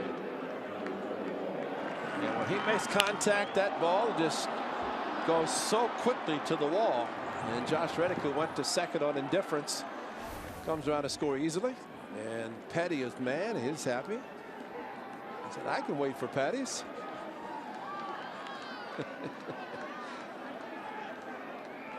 So that'll bring up Vogt. Vogt is 1 for 4. He had a single in the 8th inning.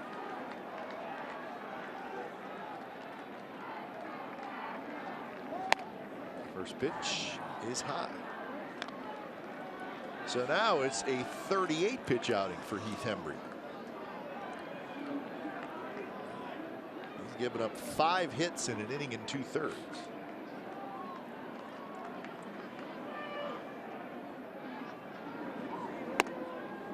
2-0. The bullpen is empty, so Hembree's going to be out there until he gets this final out. He's ready too. He's not giving up.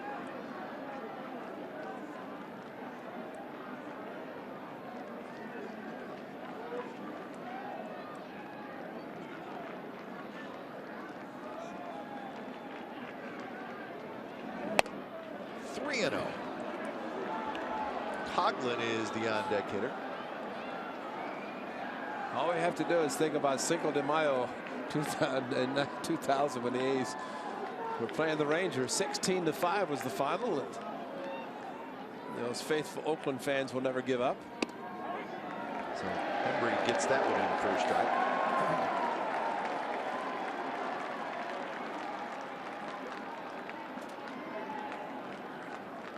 Well, now we are going to get some action. Zawa gets up.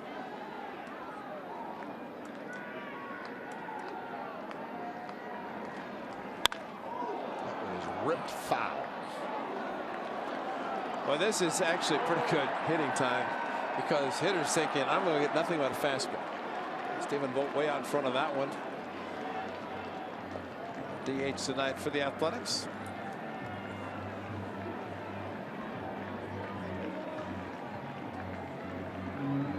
Playing White Rabbit.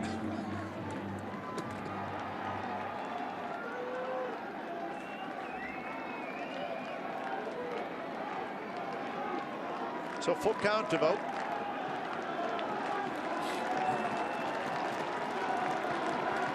And he got it.